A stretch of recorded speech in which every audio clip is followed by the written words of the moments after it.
ഭാഗവതത്തിന്റെ ഭൂമിദേവിയുമായിട്ടുള്ള 16-ാം അധ്യായവും 17-ാം അധ്യായത്തിലൊക്കെ നമുക്ക് ഭൂമിദേവി അദ്ദേഹത്തോട് സംസാരിക്കുന്ന ആ ഭാഗം കാണാം. അവിടെ 17-ാം അധ്യായത്തിൽ 22-ാം ശ്ലോകം, വസുദേ ത്വം വദിഷ്യാമി മത്ശാസന പരാം മുഖ്യം. ദേവി ജനങ്ങൾക്ക് വേണ്ടത് കൊടുത്തിട്ടില്ലെങ്കിൽ ദേവിയെ ഞാൻ വധിക്കുന്നു പറഞ്ഞാൽ കൊല്ലും എന്ന അർത്ഥത്തിലല്ല. എനിക്ക് ദേവിയെ ബുദ്ധിമുട്ടിക്കേണ്ടി വരും എന്ന് വെച്ചാൽ ഈ ഭൂമിയിൽ നിന്ന് പലതും കൂടുതൽ എടുക്കേണ്ടി വരും. കാരണം ജനങ്ങളെ കഷ്ടപ്പെടുത്താൻ എനിക്കൊട്ടും താല്പര്യമില്ല. അതുകൊണ്ട് ദേവി എന്നോട് ഒരു അനുകമ്പ കാണിക്കണമെന്ന്. അപ്പൊ ദേവി ഇത് പറഞ്ഞപ്പോ പറയാണ്, ഒരു കാര്യം ചെയ്യൂ രാജൻ, അങ്ങയുടെ പ്രജകൾക്ക് വേണ്ടത് എന്താണെന്ന് വെച്ചാൽ ഞാൻ ചുരത്തിത്തരാം. അവിടുന്ന് എന്നൊരു പശുവായി സങ്കല്പിച്ചുകൊണ്ട് വേണ്ടത് കറന്നെടുത്തോളൂ എന്ന് ഭൂമിദേവി പറയുകയാണ്. ഇതൊക്കെ നിങ്ങൾക്ക് കാണാം 9-ാം അധ്യായം 18-ാമത് അധ്യായത്തില്.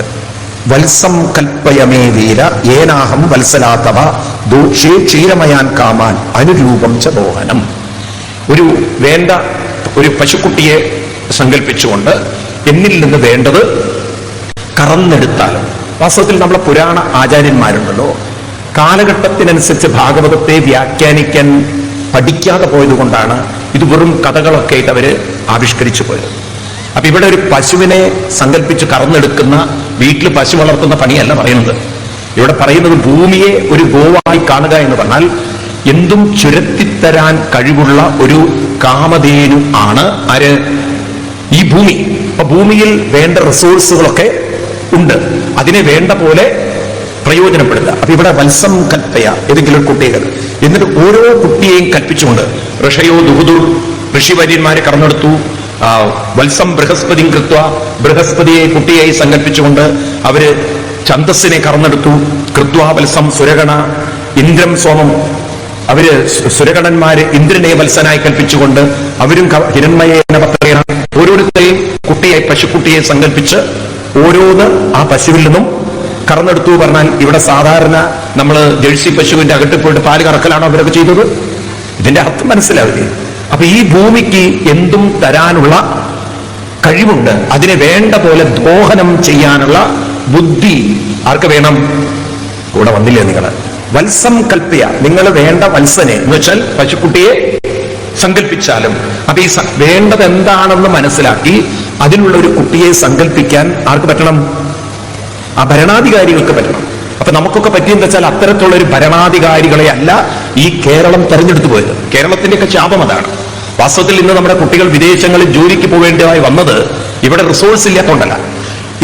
ഞാൻ കഴിഞ്ഞ 2 ആഴ്ച മുമ്പ് ഇവിടെ പോയിരുന്നു, ബാലിയിൽ, ഇന്തോനേഷ്യയിൽ. അപ്പൊ ആ ബാലിയിലൊക്കെ നമുക്ക് കാണാൻ സാധിക്കുന്നത് കേരളത്തിന്റെ പകുതി റിസോഴ്സ് പോലും ഇല്ലാത്ത രാജ്യം ഇന്ന് ഹോൾ ഇന്തോനേഷ്യയുടെ എക്കണോമി അവരാണ് കൺട്രോൾ ചെയ്യുന്നത്. ഒരു വലിയ രാജ്യത്തിന് വേണ്ടുന്ന സമ്പത്ത് കൊടുക്കാൻ കേരളത്തിന്റെ പകുതി പോലുള്ള ഒരു സ്ഥലത്തിന് സാധിക്കണമെന്ന് പറഞ്ഞു കഴിഞ്ഞാൽ അവരുടെ ഭരണാധികാരികളുടെ വിഷൻ കൊണ്ടാണ് ആ രാജ്യത്തിനെ അത്ര സമ്പൽ സമൃദ്ധിയാക്കി മാറ്റിയത്. നോക്കും, നമ്മൾ ഇന്നിപ്പോ ദുബായിലേക്ക് കണ്ടമാൻ ആളുകൾ പോകുന്നു, സിംഗപ്പൂരിലേക്ക് പോകുന്നു. സിംഗപ്പൂരിനൊന്നും പ്രത്യേകിച്ച് സ്ഥലം തന്നെ ഇല്ല. 3 മണിക്കൂർ കൊണ്ട് ഒരു അറ്റം മുതൽ അറ്റം വരെ ഓടി എത്താവുന്ന സ്ഥലമാണ് ദുബായ് എന്ന് പറയുന്ന. എത്ര സ്ഥലമുണ്ട്? പക്ഷെ ഇത് വലിയ ലോകത്തിന് വലിയ എക്കണോമി ഇതെങ്ങനെ മാറിയത്? അവിടുത്തെ ഭരണാധികാരികൾ ബിസിനസ്സുകാരെ അവിടെ ആകർഷിച്ച് അവിടെ വേണ്ടുന്ന ആ സ്ഥലത്ത് അവർക്ക് കൃഷി ചെയ്യാൻ പറ്റില്ല. അപ്പൊ ആ സ്ഥലത്തിന് പറ്റുന്ന ട്രേഡിംഗ് അവർ പ്രൊമോട്ട് ചെയ്ത് അവർക്ക് സ്പേസ് കൊടുത്ത് അവർക്ക് സൗകര്യങ്ങൾ കൊടുത്ത്, മനസ്സിലായില്ലേ? ഒരു കാലത്ത് ഹാർഡ് ഇസ്ലാമിക് ചിന്തകളൊക്കെ മാറ്റി ഇപ്പൊ ഒരു സൺഡേ ഹോളിഡേ ആക്കി. ഈ രീതിയിലൊക്കെ അവര് ചിന്തനം ചെയ്തതുകൊണ്ടാണ് ആ രാജ്യത്തേക്ക് വേണ്ടുന്ന സമ്പത്ത് വന്നത്. ഈ നാട് നേരെയാവാത്തതിന് കാരണം മൂളയുള്ള ഒരുത്തിനും തെരഞ്ഞെടുത്തില്ല. നമ്മൾ കൊടി പിടിക്കാനും കൊടി കെട്ടാനും മറ്റവനെ കുത്താനും കൊല്ലാനുമുള്ള ഗുണ്ടകളെ തെരഞ്ഞെടുത്ത് നാട് നശിപ്പിച്ച് കൈ കൊടുത്തു. പാവം കൊച്ചു പിള്ളേരെ ബോംബുണ്ടാക്കാൻ പരിശീലിപ്പിക്കുന്ന അതപ്പതിച്ച സംസ്കാരത്തിലേക്ക് കേരളം തരം താഴ്ന്നു. ഇത്ര പിള്ളേരാണ് മരിക്കുന്നത്. കണ്ണൂരൊക്കെ പോയി നോക്കും, അന്ധമായ രാഷ്ട്രീയം, കൊല്ലുക ഇതന്നെ ചിന്ത, എങ്ങനെ മറ്റവരെ കൊല്ലാം എന്നുള്ളത്. എന്നിട്ട് ഈ രാഷ്ട്രീയ നേതാക്കന്മാരുടെയൊക്കെ മക്കള് വിദേശത്ത് പോയി അടിച്ചുപിടിച്ച് ജീവിക്കുകയും ചെയ്യുന്നു.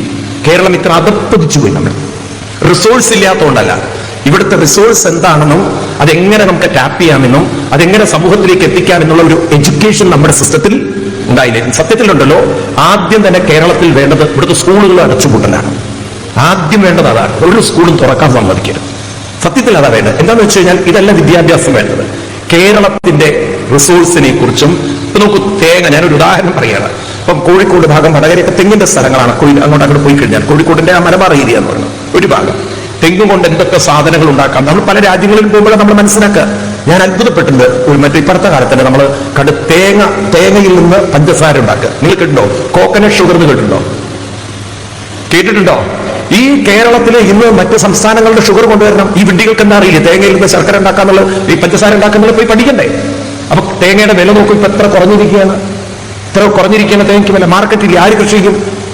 അപ്പൊ എവിടെയാണോ തെങ്ങ് കൃഷി ചെയ്യാൻ പറ്റുന്നത് അവിടെ തെങ്ങ് കൃഷി ചെയ്യണം. അവിടെ കോക്കനട്ട് ഷുഗറോ എന്തൊക്കെയാണ് പെണ്ണുങ്ങളുടെ മുഴുവൻ ഫേഷ്യലും മധു തൊക്കുന്ന കോക്കനട്ട് ക്രീം കൊണ്ടുണ്ടാക്കുന്നവര് ഉണ്ടോ? ഇല്ല. കേട്ടോ നിങ്ങൾ? എന്താ നിങ്ങളൊന്നും മിണ്ടാത്തത്? ഇന്ന് അമേരിക്കക്കാർക്ക് ഏറ്റവും കൂടുതൽ വേണ്ടത് ഹാർട്ടിനുള്ള നല്ല മരുന്നെന്താ അറിയോ? ഹാർട്ടിന്റെ കൊളസ്ട്രോൾ ബാലൻസ് ചെയ്യാനുള്ളത് വെർജിൻ കോക്കനട്ട് ഓയിലാണ്. എന്താണ്? എല്ലാവരും നിവർന്നിരിക്കും. നാളെ കേൾക്കുള്ളൂ, നിങ്ങളുടെ തലയിൽ കയറുള്ളൂ. വെർജിൻ കോക്കനട്ട് ഓയിൽ എന്ന് പറയും. ഇതൊക്കെ ആരെങ്കിലും കേട്ടിട്ടുണ്ടോ? വെർജിൻ കോക്കനട്ട് ഓയിൽ നമ്മൾ കേട്ടിട്ടുണ്ടോ? വിദേശത്തൊക്കെ കേട്ടിട്ടുണ്ടോ അങ്ങനെ ഒരു വാക്ക്? കേട്ടിട്ടുണ്ടോ? പച്ച തേങ്ങയിൽ നിന്ന് എടുക്കുന്ന ഇതൊക്കെ ജനങ്ങളെ ബോധവൽക്കരിച്ച അങ്ങനെയൊക്കെ ജനങ്ങളുടെ കുട്ടികളുടെ ഉള്ളിലേക്ക്. അപ്പൊ ആ അമേരിക്കക്കാരൻ പറയാതെ തന്നെ നമ്മുടെ കുട്ടികളെ ഈ ശീലങ്ങളിലേക്ക് കൊണ്ട് നമ്മൾ ശരിക്കും പറഞ്ഞാൽ ഈ വെളിച്ചെണ്ണയൊക്കെ വേവിക്കുമ്പോഴാണ് അതിന്റെ ക്വാളിറ്റി നഷ്ടപ്പെടുന്നത്. ശരിക്കും പറഞ്ഞാൽ വെളിച്ചെണ്ണ അങ്ങനെ തന്നെ കഴിച്ചാൽ അതുകൊണ്ട് യാതൊരു ഇതൊക്കെ ആരെങ്കിലും സ്കൂളിൽ പഠിപ്പിക്കണ്ടേ കുട്ടികളെ? അതുപോലെ തന്നെ നിങ്ങൾ നോക്കൂ, വയനാട് ഭാഗങ്ങളൊക്കെ നമുക്ക് ഒരുപാട് സ്പൈസസ് സ്ഥലങ്ങളാണ്. എനിക്ക് വളരെ സങ്കടം തോന്നുന്ന കാര്യമാണ് പറയണത്. അടുത്ത കാലത്ത് ഞാൻ കണ്ണൂരിലൊരു സ്ഥലത്ത് പോയ സമയത്ത് വളരെ വേദന തോന്നി. ഏക്കറ കണക്കിന് ഗവൺമെന്റിന്റെ തോട്ടം കാണാണ്. എന്താ പറയാ, കറുവപ്പട്ട എന്ന് പറഞ്ഞ സാധനം ഉണ്ടല്ലോ, കറുവപ്പട്ട. ഇതിപ്പോ ശ്രീലങ്കയുടെ കേരളത്തിലേക്ക് വരുന്നത്. ഗവൺമെന്റിന്റെ തോട്ടം വെറുതെ കിടക്കാണ്. തൊഴിലാളികൾ സമരം ചെയ്തുകൊണ്ട് നിർത്തിവെച്ചിരിക്കുകയാണ്. എന്നാൽ ഈ തൊഴിലാളികളുടെ നേതാക്കന്മാരാണ് പൊട്ടന്മാർ ഭരിക്കുന്നത് കേരളം. ഈ യൂസ്ലെസ്സുകളൊക്കെ ഇവിടുന്ന് ഓടിക്കണ്ടേ?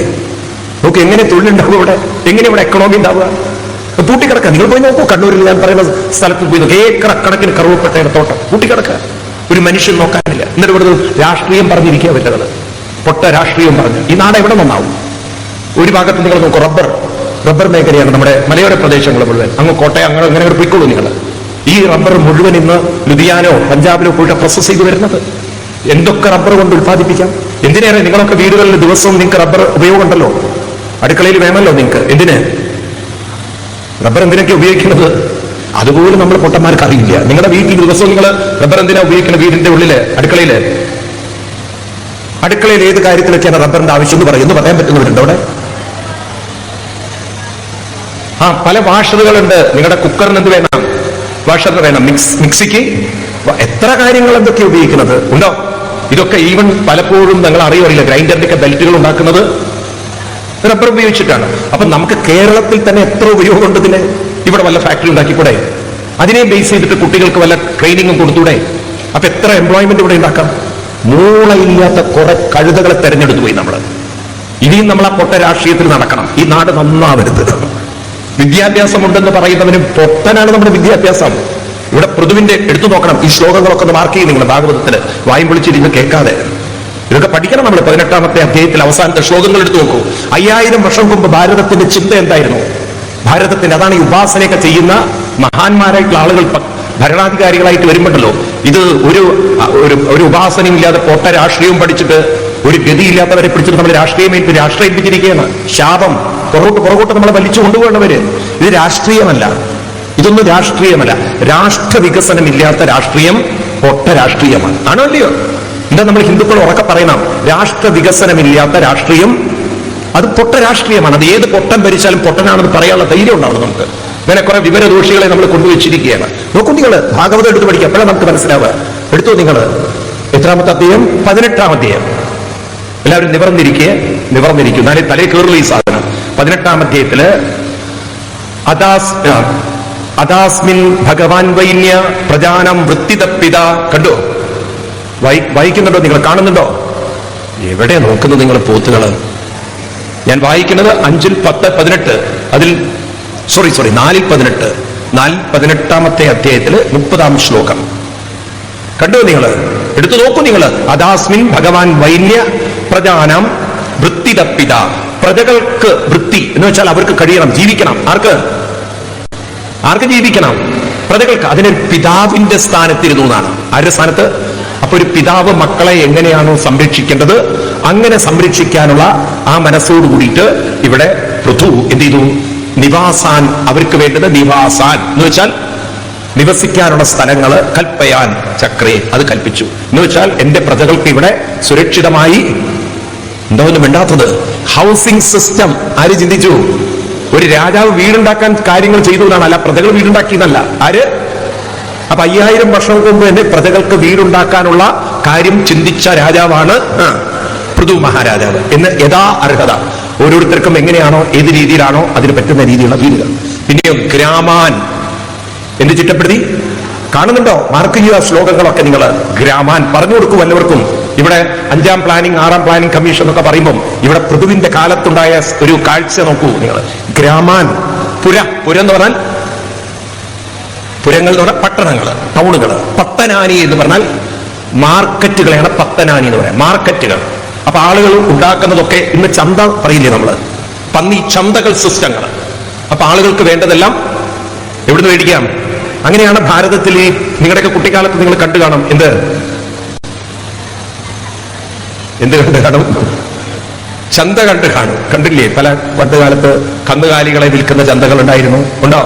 അതുപോലെ മുറം, കൊട്ട, അതുപോലുള്ള സാധനങ്ങളൊക്കെ, വീട്ടാവശ്യത്തിനുള്ള സാധനങ്ങളൊക്കെ വിൽക്കുന്ന ചന്തകൾ ഉണ്ടായിരുന്നു. ഇങ്ങനെ പല തരത്തിലുള്ള എന്തുണ്ടായിരുന്നു? ചന്തകൾ. അപ്പൊ അവരവർ ഉത്പാദിപ്പിക്കുന്ന സാധനങ്ങളൊക്കെ അവിടെ കൊണ്ടുവന്ന് അവർക്ക് മാർക്കറ്റ് ചെയ്യാനുള്ളൊരു സംവിധാനം. അത് ഏത് കാലം മുതൽക്കാ തുടങ്ങുന്നത്? പൃഥുവിന്റെ. അപ്പൊ എത്ര വർഷം മുമ്പ്? ഇവിടെ ക്രിസ്തു വരുന്നതിന് മുമ്പേ വളരെ ഡെവലപ്മെന്റ് നടക്കുന്നത്. പത്തനാനി, ദുർഗാനി. ദുർഗാനി എന്ന് പറഞ്ഞു കഴിഞ്ഞാൽ ഇവിടെ കോട്ടകൾ. ദുർഗാനി എന്ന് പറഞ്ഞാൽ ശരിക്കും പറഞ്ഞാൽ അഡ്മിനിസ്ട്രേറ്റീവ് സ്ഥലങ്ങൾ. പിന്നെ അത് കഴിഞ്ഞാൽ വിവിധാനി, ഘോഷാൻ, വ്രജാൻ എന്ന് പറഞ്ഞാൽ ഇതൊക്കെ മിലിറ്ററിയായിട്ട് ബന്ധപ്പെട്ട രാജാക്കന്മാരുടെ ഭരണകേന്ദ്രങ്ങളും.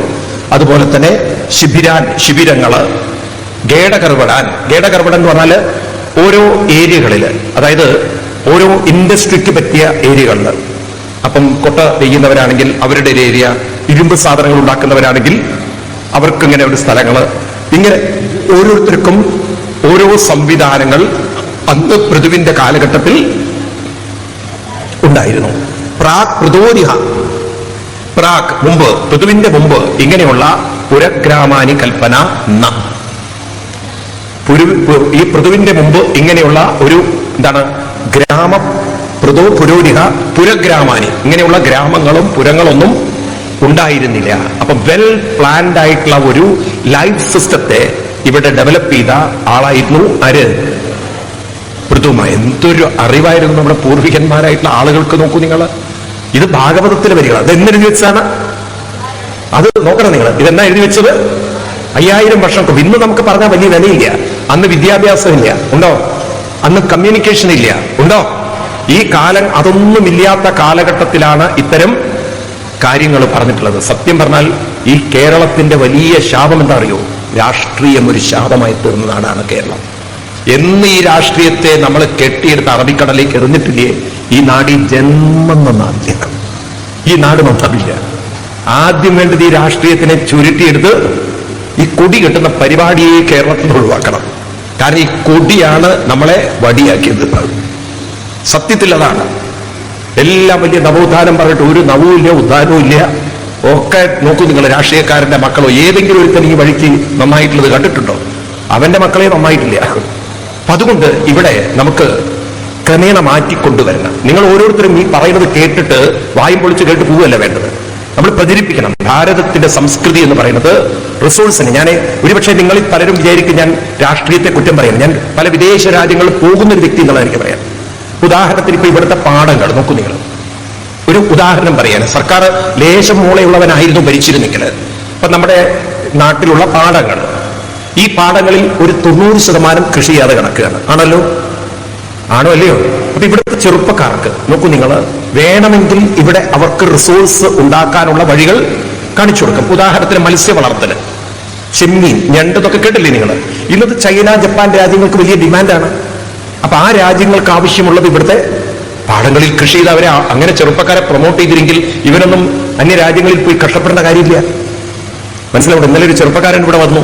അദ്ദേഹം കുറെ കാലം UK ജോലി ചെയ്തിട്ട് അവിടുത്തെ ക്ലൈമറ്റ് പറ്റാതെ മുഴുവൻ ബോണിനെ എഫക്ട് ചെയ്ത് ഇപ്പൊ എങ്ങും ഒരു പണി ചെയ്യാൻ പറ്റാത്ത അവസ്ഥയിലേക്ക് എത്തിയിരിക്കുകയാണ്. പാവം, കംപ്ലീറ്റ് ശരീരത്തിന് രോഗങ്ങൾ വന്ന്. ഈ ചെറുപ്പക്കാർ മുഴുവൻ അന്യ രാജ്യങ്ങളിൽ പോയാൽ നിങ്ങൾക്ക് തോന്നുന്നുണ്ടോ ഇവരൊക്കെ എളുപ്പത്തിൽ ജീവിക്കണം? അവിടുത്തെ ലാംഗ്വേജ് പ്രശ്നം, അവിടുത്തെ ക്ലൈമറ്റ് പ്രശ്നം, അവിടുത്തെ ഫുഡിനോട് അക്കോമഡേറ്റ് ചെയ്യണം. അവിടെ 20 പോലെ പുറത്തിറങ്ങി നടക്കാനുള്ള ഫെസിലിറ്റി, വാഹന സൗകര്യങ്ങളില്ലേ? അവനവന് തന്നെ വാഹനം വേണം, അല്ലെങ്കിൽ വലിയ ബുദ്ധിമുട്ടാണ്. ഇങ്ങനെ കുറെ കഷ്ടപ്പാടുകളും ബുദ്ധിമുട്ടുകളും അനുഭവിക്കേണ്ട അവസ്ഥ എന്താ വന്നത്? ഇവിടെ വേണ്ട പോലെ റിസോഴ്സ് ഉപയോഗിക്കാൻ എന്താ ഒന്നും വേണ്ടാത്ത നിങ്ങൾ. ഇപ്പൊ നോക്കൂ, തെങ്ങിനെ കുറിച്ച്, തെങ്ങിന്റെ ഏരിയകളിൽ അത് പഠിപ്പിച്ച് അവിടുത്തെ കുട്ടികൾക്ക് ആ തെങ്ങ് കൊണ്ട് എന്തൊക്കെ ഉത്പാദിപ്പിക്കാം എന്നുള്ളത് അവരെ പഠിപ്പിച്ചിരുന്നെങ്കിൽ ആ പ്രദേശം ഒന്നാവില്ലേ? റബ്ബറിന്റെ ഏരിയയിൽ റബ്ബർ കൊണ്ട് എന്തൊക്കെ ഇവിടെ ഉത്പാദിപ്പിക്കാം എന്ന് കുറെ സ്ത്രീകളെ പഠിപ്പിച്ചിരുന്നെങ്കിൽ ഈ നാട് നന്നാവില്ലേ?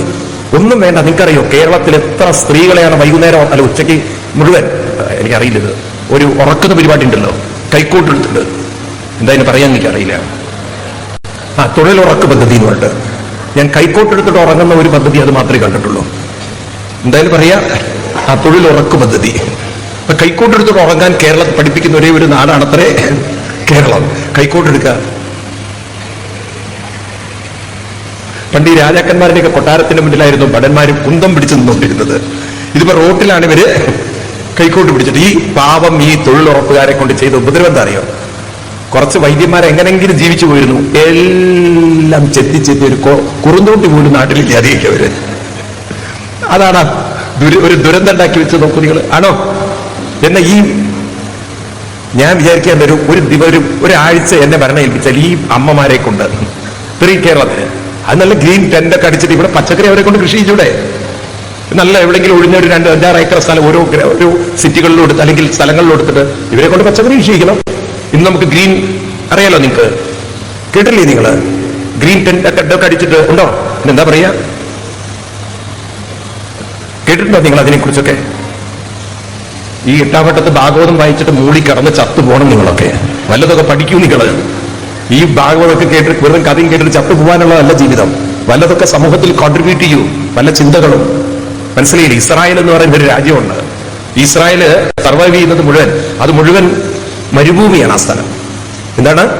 ആ മരുഭൂമിയിലൊക്കെ അവർ ഈ ഗ്രീൻ ടെന്റ് അടിച്ചിട്ട് അതിന്റെ അകത്താണ് അവർ കൃഷി ചെയ്തിട്ട് ആ നാടിന് വേണ്ടുന്ന പച്ചക്കറി ഉണ്ടാക്കിയെന്ന് മാത്രമല്ല അവർ അന്യ സംസ്ഥാനങ്ങളിലേക്ക് അത് കയറ്റുമതി ചെയ്യാണ്. ഇത് പോത്തുപോലെ തമിഴന്മാരുണ്ടാക്കിയതൊക്കെ കൊണ്ടുവന്ന് കഴിച്ച് എന്നിട്ട് അവസാനം ക്യാൻസർ വന്ന് ചത്തില്ലെങ്കിലല്ലേ അത്ഭുതമുള്ളൂ. നിങ്ങൾ എന്ത് ഭാഗവതം പഠിച്ചിട്ടെന്താ കാര്യം? ശരീരം മുഴുവൻ ക്യാൻസറും കൊണ്ടുവന്നിട്ട് ഇവിടെ ഭാഗവതം വായിച്ചിട്ട് എന്ത് ഗുണം? എനിക്കറിയില്ല. ഒരു ഭാഗവതം നിങ്ങളെ രക്ഷിക്കാൻ പോണില്ല. ഉള്ളത് ഞാൻ പറയാം. ജീവിതം ശരിയല്ലെങ്കിൽ ഭാഗവതം കൊണ്ട് ഒരു ഉപകാരമില്ല. ആദ്യം നേരെയാക്കേണ്ടത് ഏതിനെയാണ്? നമ്മൾ കഴിക്കുന്ന ആഹാരം ശരിയാക്കണം. ആഹാര ശുദ്ധോ സത്വശുദ്ധി എന്നാണ്. എന്താണ് ഇത്? കുട്ടികളെ പഠിപ്പിക്കണം നിങ്ങൾ. ആഹാര ശുദ്ധോ, വായും പൊളിച്ച് കേട്ടിരിക്കുകയാണ് എല്ലാവരും. അറ്റ്ലീസ്റ്റ് നട്ടൽ പറഞ്ഞിട്ട് കേൾക്കും. ആഹാര ശുദ്ധോ സത്വശുദ്ധി. പറയൂ, എന്താ അതിനർത്ഥം? തമിഴന്മാരുണ്ടാക്കിയ ആഹാരം കഴിച്ചാൽ ക്യാൻസറേ വരുള്ളൂ. ഒരു കുമ്പളത്തിന്റെയൊക്കെ വലിപ്പം കണ്ടില്ലേ?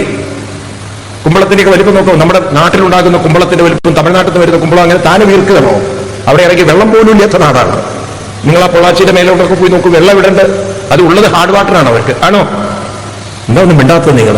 പിന്നെ ഇങ്ങനെ ഇത്രയും വലിയ കുമ്പളം ഉണ്ടാവുന്നത് ഉള്ള രാസവളം മുഴുവൻ ഇട്ട് നാശിപ്പിച്ച് കൈ കൊടുത്തിരിക്കുകയാണ്. എന്നിട്ട് ഇത് കഴിച്ച് മേനിയിൽ നടക്കുകയാണ് നമ്മൾ. ഈ തരത്തിൽ മാറ്റങ്ങൾ ഉണ്ടാക്കണ്ടേ? ഇപ്പോ മിൽമ പാലിനെ കുറിച്ച് തന്നെ പറയുന്നത് അതുപോലും ക്യാൻസർ ഉണ്ടാക്കുന്ന പറയുന്നത്. സത്യമായിട്ട് മിൽമ പാല് പോലും അത്ര സുരക്ഷിതല്ലാതാ പറയുന്നത്. ആരോ കഴിഞ്ഞ ദിവസം എനിക്കൊരു അയച്ചിരിക്കുകയാണ്. മിൽമ പാല് ഒരു 3 ദിവസം കഴിഞ്ഞിട്ട് കേടുവരുന്നില്ല. അത്ര കേടുവരുന്നില്ല. സത്യം, ആര് പറഞ്ഞു എനിക്കറിയില്ല. ആർക്കെങ്കിലും അങ്ങനെ അനുഭവം ഉണ്ടത്? കേടുവരുന്നില്ലയാണ്. അപ്പൊ കേടുവരുന്നില്ല എങ്കിൽ അതിൽ കാര്യമായിട്ടുണ്ടോ? നിങ്ങൾക്കറിയോ? നിങ്ങൾ അപ്ഡേറ്റഡ് ആണോ അറിയില്ല കാര്യങ്ങളൊക്കെ. അത് വായും വിളിച്ച് ഭാഗവതം കേട്ടിട്ട് പോവാണോ അറിയില്ല, ഉറക്കം തൂങ്ങിയിട്ട്. ഇന്നലെ മിനിയാന്നോ സിംഗപ്പൂരിൽ നിന്നും ഹോങ്കോങ്ങിൽ നിന്നും ഇന്ത്യയിൽ നിന്നുള്ള ഒരുപാട് മസാലകൾ തിരിച്ചയച്ചിരിക്കുകയാണ്. മേലാൽ ഇങ്ങോട്ട് അയക്കരുത് വേണ്ട. മുഴുവൻ അതിലുള്ള കെമിക്കൽ കണ്ടന്റ്, ക്യാൻസർ ഉണ്ടാക്കുന്ന കെമിക്കൽ കണ്ടന്റ്. കേരളത്തിൽ നിന്നൊക്കെ എക്സ്പോർട്ട് ചെയ്തു പോയ മസാലകളാണ് തിരിച്ചയച്ചിരിക്കുന്നത്. കണ്ടെയ്നർ തിരിച്ചയച്ചിരിക്കുകയാണ്. ഇപ്പൊ സെൻട്രൽ ഗവൺമെന്റ് ഓർഡർ ചെയ്തിരിക്കുകയാണ്. കാരണം എക്സ്പോർട്ടിനെ ബാധിക്കും, രാജ്യത്തിന്റെ എക്കണോമിയെ ബാധിക്കുന്നത്. മനസ്സിലാവുണ്ട് നിങ്ങൾക്ക്? ഈ സുഖ ജീവിതം നയിച്ച് കടകളിൽ നിന്നൊക്കെ വാങ്ങിച്ച് പാക്കറ്റും വാങ്ങിച്ച് സുഖമായിട്ട് ജീവിക്കുകയാണ്. എന്നിട്ട് പറയാണ് സച്ചിദാനന്ദ രൂപ. ഏത് രൂപ? ഉള്ള രൂപ ആശുപത്രി കൊണ്ടു കൊടുത്തിട്ട് എന്ത് സച്ചിദാനന്ദ രൂപം പറഞ്ഞുകൊണ്ടിരിക്കണം നിങ്ങൾ? അതുകൊണ്ട് ആദ്യം നേരെയാക്കേണ്ടത് ആഹാര ശുദ്ധോ സത്വശുദ്ധി. എന്താണ്? അതും ശരിയാക്കണ്ടേ? അതല്ലേ ഒരു ഗവൺമെന്റ് ചെയ്യേണ്ട കാര്യം. ജനങ്ങളുടെ ആരോഗ്യം ഉണ്ടാക്കാൻ ഇവിടെ പച്ചക്കറി ഉണ്ടാക്കാൻ ഈ അമ്മമാരെ ഉപയോഗിച്ചൂടെ? എന്നാൽ ഇന്ന് ജനങ്ങൾക്ക് നല്ല പച്ചക്കറി കിട്ടില്ലേ? തമിഴന്മാരെ ഡിപ്പെൻഡ് ചെയ്യേണ്ട വല്ല കാര്യമുണ്ടോ? മുഴുവൻ വെറുതെ ചെത്തി എന്താണ് കൂലിക്കാരെ ഉണ്ടാക്കി ഉറങ്ങുന്നതിന് കൂലിയും കൊടുത്ത് കുറെ സംസ്കാര ശൂന്യമായ കാര്യങ്ങൾ ചെയ്ത് എന്നിട്ട് രാഷ്ട്രീയം പറയുന്ന ഇവരെയൊക്കെയാണോ നമ്മൾ ഭരണയിപ്പിക്കേണ്ടത്? എന്താ നിങ്ങളൊന്നും മിണ്ടാത്തത്? ഇത് ശരിയാണോ പോക്ക്? എന്താ മിണ്ടാത്തത് നിങ്ങൾ? ഇത് ശരിയാണോ? സത്യസന്ധമായി നിങ്ങൾ പറയൂ, ഈ പോക്ക് ശരിയാണോ? ഈ പോക്ക് ഇപ്പൊ എങ്ങോട്ടാ പോകുന്നത്? മക്കളൊക്കെ വിദേശത്തേക്ക് പോവാണ്, ഒരെണ്ണം ഇവിടെ നാട്ടിലില്ല, അവസാനം ഇത് ഓൾഡ് ഏജ് ഹോമായി മാറുകയാണ്. ഒരു ദിവസം ഭർത്താവ് മരിക്കും, സ്ത്രീ ഒറ്റയ്ക്ക്, ഭാര്യ ഒറ്റയ്ക്ക് വീട്ടില്, വലിയ വീട്ടിന്റെ ഉള്ളിൽ. പിന്നെ എന്നെ ബീഹാറി വന്ന് തലക്കടിക്കാതിരിക്കുക. അപ്പോൾ നോക്കുമ്പോൾ വലിയ വീട്ടിൽ ഒരെണ്ണം ഒറ്റയ്ക്കാണ്. അത്യാവശ്യം കഴുത്തിലാണെങ്കിൽ 8 പാവിന്റെ മാലി ഇട്ടിട്ടാണ് നടക്കുന്നത്. അപ്പൊ അവൻ ആവേശം വരാതിരിക്കുക, അവൻ പോയി ഒരൊറ്റ അടി എടുത്തിട്ട് അതിനെ കൊന്നു. ദിവസവും അതല്ലേ കേൾക്കുന്നത്? എന്താ ഒന്നും മിണ്ടാത്തത് നിങ്ങൾ? എന്താ ഇങ്ങനെ ഹിന്ദുവിന് അധപ്പതനം വന്നത്? ഹിന്ദു അന്ധമായ രാഷ്ട്രീയത്തിന്റെ പിന്നാലെ പോയി. എന്നാ നോക്കൂ, മുസ്ലിം സമുദായം അവർ ബിസിനസ് വർദ്ധിപ്പിച്ചു, അവരവരുടെ കമ്മ്യൂണിറ്റിയെ നോക്കി, മനസ്സിലായില്ലേ? അവരവരുടെ കമ്മ്യൂണിറ്റിയെ നോക്കി, കമ്മ്യൂണിറ്റിയെ വലുതാക്കാൻ നോക്കി. ഇന്നലെ മിനിയാന്നേറ്റ് ഇന്ത്യൻ പ്രധാനമന്ത്രി ഒരു പ്രസ്താവന പറഞ്ഞു, ഈ കോൺഗ്രസ്സുകാർ കിട്ടുന്ന പണം മുഴുവൻ എന്താണ് കുട്ടികൾ ഉള്ളവർക്ക് കൊടുക്കുന്നു. അത് മുസ്ലിം സമുദായം ഏറ്റെടുത്ത് ഞങ്ങളെ ഉദ്ദേശിച്ചത്. എന്തിനാ അവരുദ്ദേശിച്ചത്? കാരണം അവർക്കാണ് കുട്ടികളുള്ളത്, അവർക്കാണ് കുട്ടികളുള്ളതെന്ന് അറിയാം.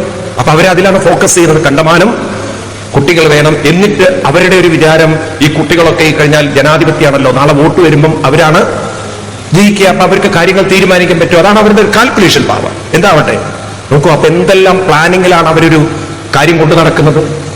എന്നാൽ ഹിന്ദു ജന്തു കൊടിയും പിടിച്ച് വടിയാവാനായിട്ട് എങ്ങനെ മറ്റവനെ ബോംബ് വെച്ച് കൊല്ലാം? കുറെ എണ്ണം ഭാഗവതം കൊണ്ട് നടക്കുക ചാവാനായിട്ട്, ഉറക്കം തൂങ്ങിയിട്ട്. എന്ത് കാര്യമുണ്ട്? സത്യം പറഞ്ഞാൽ നിങ്ങൾ ഭാഗവതം എടുക്കാതിരിക്കുക നല്ലത്. ഞാൻ പറയുമ്പോൾ സത്യത്തിൽ കുറച്ചു കാലം ഭാഗവതം എടുക്കാതിരിക്കുക നല്ലത്. മനസ്സിലായില്ലേ? കാരണം സമൂഹം മുഴുവൻ അധപ്പതിച്ചു പോയിട്ട് എന്ത് ഭാഗവതം കൊണ്ട് കാര്യം? ഇതൊരു സ്വാർത്ഥമായ ഭാഗവതമായി പോകും. അവനവന്റെ കാര്യം നോക്കുന്ന ഭാഗവതം. സമൂഹത്തിനോട് പ്രതിബദ്ധത വേണം നമുക്ക്. എന്ത് വേണം? പ്രതികരിക്കേണ്ടടുത്ത് നമ്മള് ഹിന്ദു മിണ്ടില്ലേ, വായ തുറക്കില്ല നമ്മള്.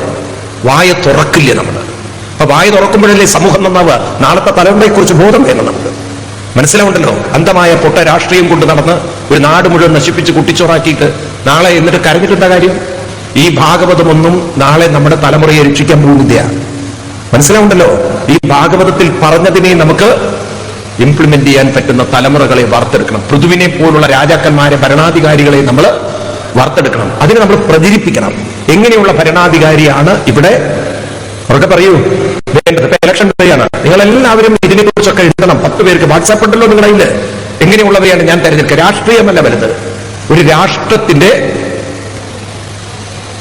രാഷ്ട്രത്തിന്റെ വികസനം ആര് കൊണ്ടുവരുന്നോ അവരെ മാത്രമേ ഞാൻ തെരഞ്ഞെടുക്കുള്ളൂ. അവൻ ഏത് രാഷ്ട്രീയമായിക്കോട്ടെ, അത് ഏത് രാഷ്ട്രീയമായിക്കോട്ടെ. ഇവിടെ പൊട്ട രാഷ്ട്രീയം പറഞ്ഞ് മതവും പറഞ്ഞിരിക്കുന്നവനെ ഞാൻ ഒരിക്കലും തെരഞ്ഞെടുക്കില്ല. ഞാൻ തെരഞ്ഞെടുക്കുന്നത് ഇവിടെ എന്ത് വികസനം? നമ്മൾ സ്വയം നോക്കുക. നമ്മുടെ നാട്ടിൽ ഇവരെന്ത് വികസനമാണ് കൊണ്ടുവന്നത്? ആദ്യം ഇവിടെ ഗവൺമെന്റിനോട് ചോദിക്കണം, നിങ്ങൾ തമിഴ്നാട്ടിലെ പച്ചക്കറി നിർത്തൂ, ഇവിടെ പച്ചക്കറി ഉണ്ടാക്കാൻ നിങ്ങൾ എന്താ ചെയ്യുന്നത്? ഈ തൊഴിലുറപ്പുകാരെ എന്തുകൊണ്ട് ഉപയോഗിച്ചുകൂടാ? ഇവിടെ പശു വളർത്താൻ എന്താ നിങ്ങളൊന്നും ചെയ്യാത്തത്? വേണ്ടയോ? ഈ ഒഴിഞ്ഞു കിടക്കുന്ന വയലുകൾ എന്തുകൊണ്ട് നമുക്ക് ഉപയോഗപ്പെടുത്തിക്കൂടാ? ഇവിടെ വാസ്തവത്തിലുണ്ടല്ലോ, നിങ്ങൾക്ക് അറിയില്ല, ഇപ്പൊ പെട്രോളിന്റെ ഒക്കെ വില കൂടി വരുന്ന കാലല്ലേ? ഇത് കുറയ്ക്കാൻ അതില് ഒരു സാധനം ചേർക്കാനുണ്ട്, എത്തനോൾ എന്ന് പറയും. ഈ എത്തനോൾ ഉണ്ടാക്കാൻ പറ്റുന്ന സാധനമാണ് ചോളം എന്ന് പറയുന്നത്. അപ്പൊ ചോളം കൃഷി ചെയ്താൽ അതിൽ നിന്ന് എത്തനോൾ ഉണ്ടാക്കുകയാണെങ്കിൽ പെട്രോളിന്റെ വില പകുതി കുറയ്ക്കാൻ പറ്റും. അതിൽ ചേർക്കാൻ പറ്റുന്ന സാധനം. വാസ്തവത്തിൽ ഇത്തരത്തിലുള്ള കാര്യങ്ങളൊക്കെ നമ്മുടെ ഗവൺമെന്റിന് ഇവിടെ പാഠങ്ങളുള്ള സ്ഥലമാണ്. കൃഷി ചെയ്യാൻ ഈ തൊഴിലുറപ്പുകാരെയൊക്കെ പഠിപ്പിച്ചിരുന്നെങ്കിൽ, അവർക്ക് പരിശീലനം കൊടുത്തിരുന്നെങ്കിൽ, ചെറിയ എത്തനോൾ ഉണ്ടാക്കുന്ന യൂണിറ്റുകൾ ഉണ്ടാക്കിയിരുന്നെങ്കിൽ എന്തെല്ലാം കാര്യങ്ങൾ ഇവിടെ ചെയ്യാന്നറിയോ? പക്ഷെ അതൊന്നും ചെയ്യാതെ വെറുതെ കൊടിയും പിടിച്ച് ബഹളവും വെച്ച് വെറുതെ ആളുകളെ ചൂഷണം ചെയ്ത് തെറ്റിദ്ധരിപ്പിച്ച്, എന്നിട്ട് നിങ്ങളാണെങ്കിൽ പെൻഷനും കിട്ടുന്നുണ്ട്, പിന്നെ സച്ചിദാനന്ദ രൂപായ വായും പൊടിച്ച് കേട്ട് ഉറക്കൊന്നും നടക്കുകയാണ്. നമ്മൾ നന്നാവണമെങ്കിലേ വെറുതെ ഭാഗവതം കേട്ടതുകൊണ്ടൊന്നും ഒരു കാര്യമില്ല. ചത്തുപോ ഒരു ദിവസം ഭാഗവതം കേട്ടുകൊണ്ടൊന്നും നിങ്ങൾ ചാവില്ല എന്ന് വിചാരിക്കണ്ട. മനസ്സിലാവുണ്ടല്ലോ? അതുകൊണ്ട് നമ്മൾ ജനങ്ങളിൽ അന്ധമായ കഥ പ്രചരിപ്പിക്കാനല്ല, ഭാഗവത കഥ പറയാനല്ല നമ്മൾ ഇവിടെ വന്നത്. ഉണ്ണികൃഷ്ണൻ രക്ഷിക്കുന്നു പറഞ്ഞിട്ട് ഉണ്ണികൃഷ്ണൻ രക്ഷിക്കുന്നത് അവിടുത്തെ ഭരണാധികാരികളാണ്. ഭക്തന്മാർക്ക് എന്ത് അനുഭവം ഉണ്ട്? അവിടെ ഇടിയും കുത്തും ബാക്കിയല്ലാതെ. ഈ തരത്തിൽ നമ്മൾ അന്ധത പഠിപ്പിക്കരുത്. ഇവിടെ ഭാഗവതത്തിലൊക്കെ പറഞ്ഞിരിക്കുന്ന കാര്യങ്ങളെ തലമുറകളിലേക്ക് നമുക്ക് എത്തിക്കണം. അതാണ് ഇവിടെ പറയുന്ന 31, 32 ആ ശ്ലോകങ്ങളൊക്കെ ഒന്ന് മനസ്സിലാക്കുക. ഇതാ പറഞ്ഞത്, ഗ്രാമാൻ പുര പത്തനാനി ദുർഗാനി വിവിധാനി. ഇതെല്ലാം ആരുടെ കാലഘട്ടത്തിൽ? പൃഥുവിന്റെ കാലഘട്ടത്തിൽ ഉണ്ടായിരുന്നു. അങ്ങനെയാണ് പൃഥു ചക്രവർത്തി ഒരു നാടിനെ ഡെവലപ്പ് ചെയ്ത് എടുത്തത് എന്ന് പറയാണ്. എന്തൊരു ദീർഘവീക്ഷണമുള്ള, എന്തൊരു മാനുഷിക സംസ്കൃതിയുള്ള, മനുഷ്യത്വമുള്ള ഭരണാധികാരിയായിരുന്നു പൃഥു എന്ന് നോക്കൂ നിങ്ങൾ. ഇതൊക്കെയാണ് നമ്മൾ പ്രചരിപ്പിക്കേണ്ടത്. അതുകൊണ്ടാണ് അദ്ദേഹത്തിന്റെ പേര് തന്നെ എന്താണ്, പൃഥു എന്നാണ്. പിന്നീട് അതിനുശേഷം നമുക്ക് പുരഞ്ജനോപാഖ്യാനം തുടങ്ങിയുള്ള ഭാഗങ്ങളുണ്ട്. ഞാൻ അതിലേക്ക് കടക്കുന്നില്ല, കാരണം സമയം നമ്മൾ അനുവദനീയല്ല. ഭാഗവതം നിങ്ങൾ വായിച്ചുകൊണ്ട് അതൊക്കെ മനസ്സിലാക്കണം. നമ്മൾ കാണുന്നത് 5-ാം സ്കന്ധത്തിൽ, ഞാൻ പ്രധാനപ്പെട്ട ചില ചാപ്റ്റേഴ്സ് മാത്രമേ സെലക്ട് ചെയ്ത് പോകുന്നുള്ളൂ. 5-ാം സ്കന്ധത്തിലാണ് നമുക്ക് പ്രിയവ്രത വംശത്തെക്കുറിച്ച് പറയുന്നത്. അപ്പൊ അവിടെ 5-ാം സ്കന്ധത്തില് ഋഷഭന്റെ ഒരു ചരിത്രമുണ്ട്. ഋഷഭൻ എന്നൊരു ചക്രവർത്തി ഉണ്ടായിരുന്നു. ഋഷഭന്റെ മൂത്ത പുത്രനായിരുന്നു ഭരതൻ. ആരാണ്? ഭരതൻ. അപ്പൊ ഇന്നിപ്പോ നമ്മുടെ നാടിന് ഭാരതം എന്നൊരു പേര് കൊണ്ടുവരണം എന്ന് പറഞ്ഞപ്പോ കുറെ ആളുകൾ അതിനെ എതിർത്തു. ഇല്ലേ, നിങ്ങൾ ഇടയ്ക്കൊക്കെ കാണുന്നുണ്ടല്ലോ ഭാരതം. എന്നാൽ ഈ ഭാരതം എന്ന പേര് ഭാഗവതത്തിൽ 5000 വർഷങ്ങൾക്ക് മുമ്പ് തന്നെ പറഞ്ഞു വെച്ചിട്ടുണ്ട്. 5-ാം സ്കന്ധത്തിൽ 4-ാം അധ്യായം. നിങ്ങളൊക്കെ ഭാഗവതം എടുത്ത് നോക്കണം, പഠിക്കണം. അപ്പോഴാണ് നമുക്ക് ഹിന്ദുക്കൾക്ക് ഗ്രന്ഥപരിചയം ഇല്ലാത്തത് കൊണ്ടാണ് ഈ രാഷ്ട്രീയക്കാരൻ പറയുന്ന ഒക്കെ നിങ്ങൾക്ക് വിശ്വസിക്കേണ്ടി വരുന്നത്. ഇവിടെ 5-ാം സ്കന്ധത്തില് 4-ാം അധ്യായത്തില് ഭാഗവതത്തിൽ പറയുന്ന ഈ ശ്ലോകം ഒന്ന് നോക്കുക.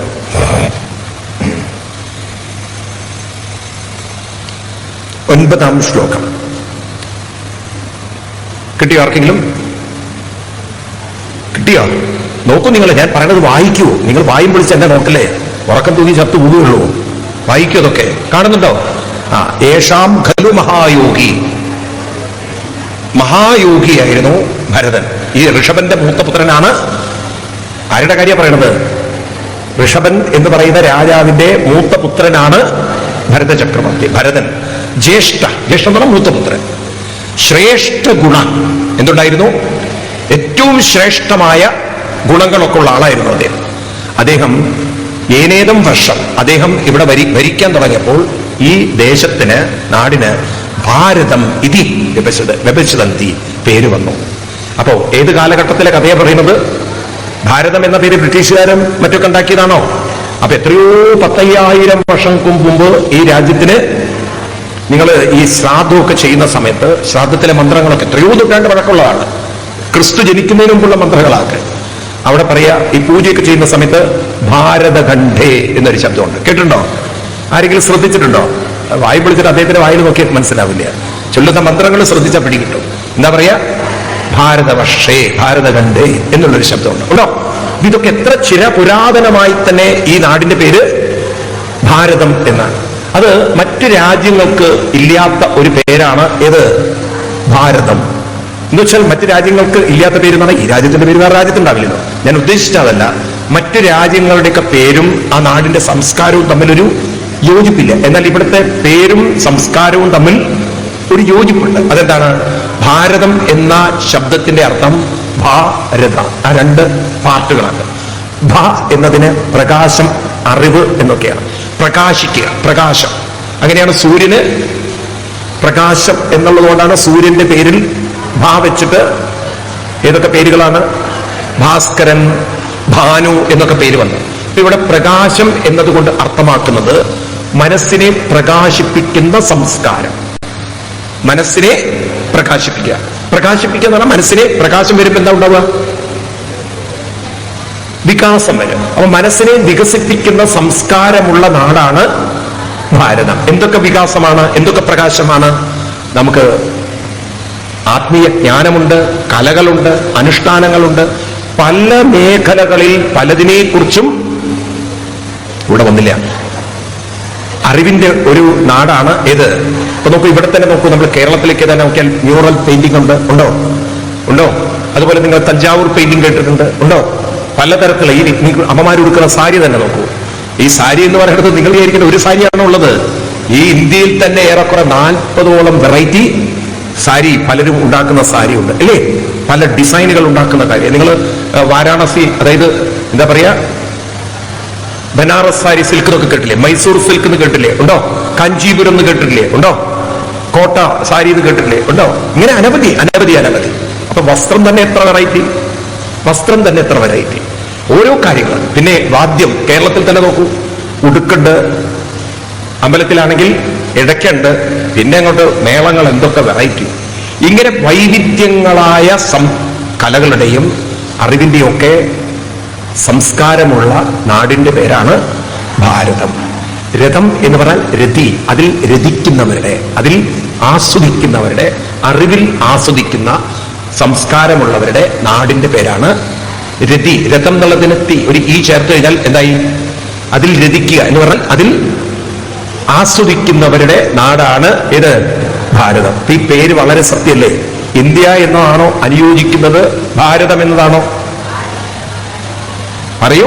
അപ്പൊ നിങ്ങളൊക്കെ പ്രചരിപ്പിക്കണം. ഇത് നമ്മൾ കേട്ടാൽ മാത്രം പോരാ, 10 പേർക്ക് എഴുതി കൊടുക്കണം. നമ്മൾ എന്തുകൊണ്ട് ഈ നാടിന് ഭാരതം എന്ന പേര് വേണം. ഇത് പലതരത്തിലുള്ള കലകളുടെയും സംസ്കാരത്തിന്റെയും അതുപോലെ അറിവിന്റെയും ഒക്കെ നാടാണ്. അതിൽ രതിക്കുന്ന ആളുകൾ ജീവിക്കുന്ന സ്ഥലത്തിന്റെ പേരാണ് ഭാരതം. അപ്പൊ ഇവിടെ ഭരതന്റെ കാലം മുതൽ ഈ നാടിന്റെ പേര് എന്തായി? ഭാരതം. ഭരതന്റെ അച്ഛൻ, അവർ കുറെ മക്കളുണ്ടായിരുന്നു. അവരുടെ അച്ഛനായിരുന്നു ഋഷഭദേവൻ. ആരാണ് ഈ ഋഷഭദേവൻ? മക്കൾക്ക് കൊടുക്കുന്ന ഒരു ഗൈഡൻസ് ഉണ്ട്. നമ്മളിന്ന് അതിന് ഇംഗ്ലീഷിൽ പാരന്റിംഗ് എന്ന് പറയും. അതിന് പറയാം പിതൃപദേശം എന്ന് പറയും. ആ പിതൃപദേശമാണ് 5-ാം സ്കന്ധത്തിൽ 5-ാം അധ്യായത്തിൽ നമ്മൾ കാണാം. ഇതൊക്കെ ഇന്ന് അമ്മമാരൊക്കെ പഠിച്ചിരുന്നെങ്കിൽ നിങ്ങളെ മക്കളൊന്നും നിങ്ങളുടെ തലയ്ക്കടിക്കില്ലായിരുന്നു. കഴിഞ്ഞ ദിവസം ഒരാൾ എനിക്കൊരു വീഡിയോ അയച്ചു തന്നത്, കുറച്ച് കാലം മുമ്പ് ഒരു പ്രായമായിട്ടുള്ള അച്ഛനോട് ആരോ ചോദിക്കുകയാണ്, മക്കളൊക്കെ, ഭാര്യ മരിച്ചുപോയി, ഭാര്യയിൽ ഒറ്റപ്പെട്ടു, മക്കളൊക്കെ ഇല്ലേ ചോദിച്ചു. 2 എണ്ണം ഉണ്ട്. എവിടെയാ മക്കളൊക്കെ?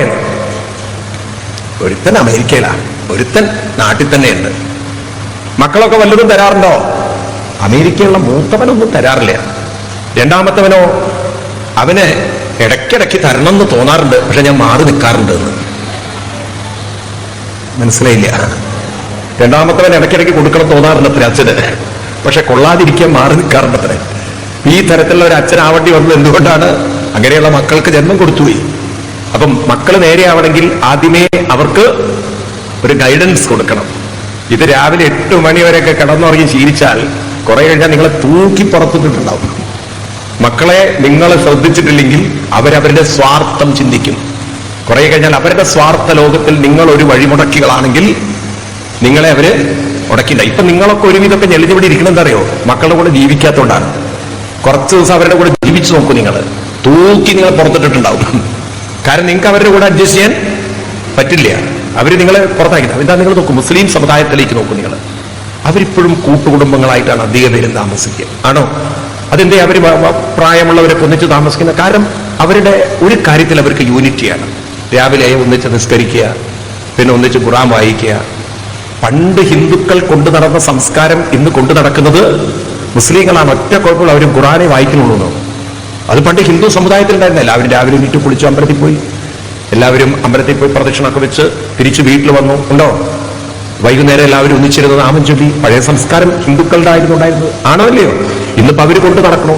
നമ്മളത് കൈവിട്ടു, അതോടുകൂടി നമ്മുടെ അധപ്പതനവും തുടങ്ങി. എന്നത് കൈവിട്ടു അന്ന് അധപ്പതനമാണ്. ഇനിയിപ്പോ എന്താ ചെയ്യാനുള്ളത്? ഇനിയിപ്പം കുട്ടികളെ പറഞ്ഞു നേരെയൊക്കെ നിങ്ങൾക്ക് പറ്റില്ല. ഓൺലൈനിലൂടെയൊക്കെ നിങ്ങൾക്ക് ഒരു കാര്യം ചെയ്യാൻ പറ്റും. ഇപ്പൊ ഓൺലൈൻ ഉണ്ടല്ലോ, എല്ലാവരുടെ കയ്യിലും മൊബൈലും കാര്യങ്ങളും.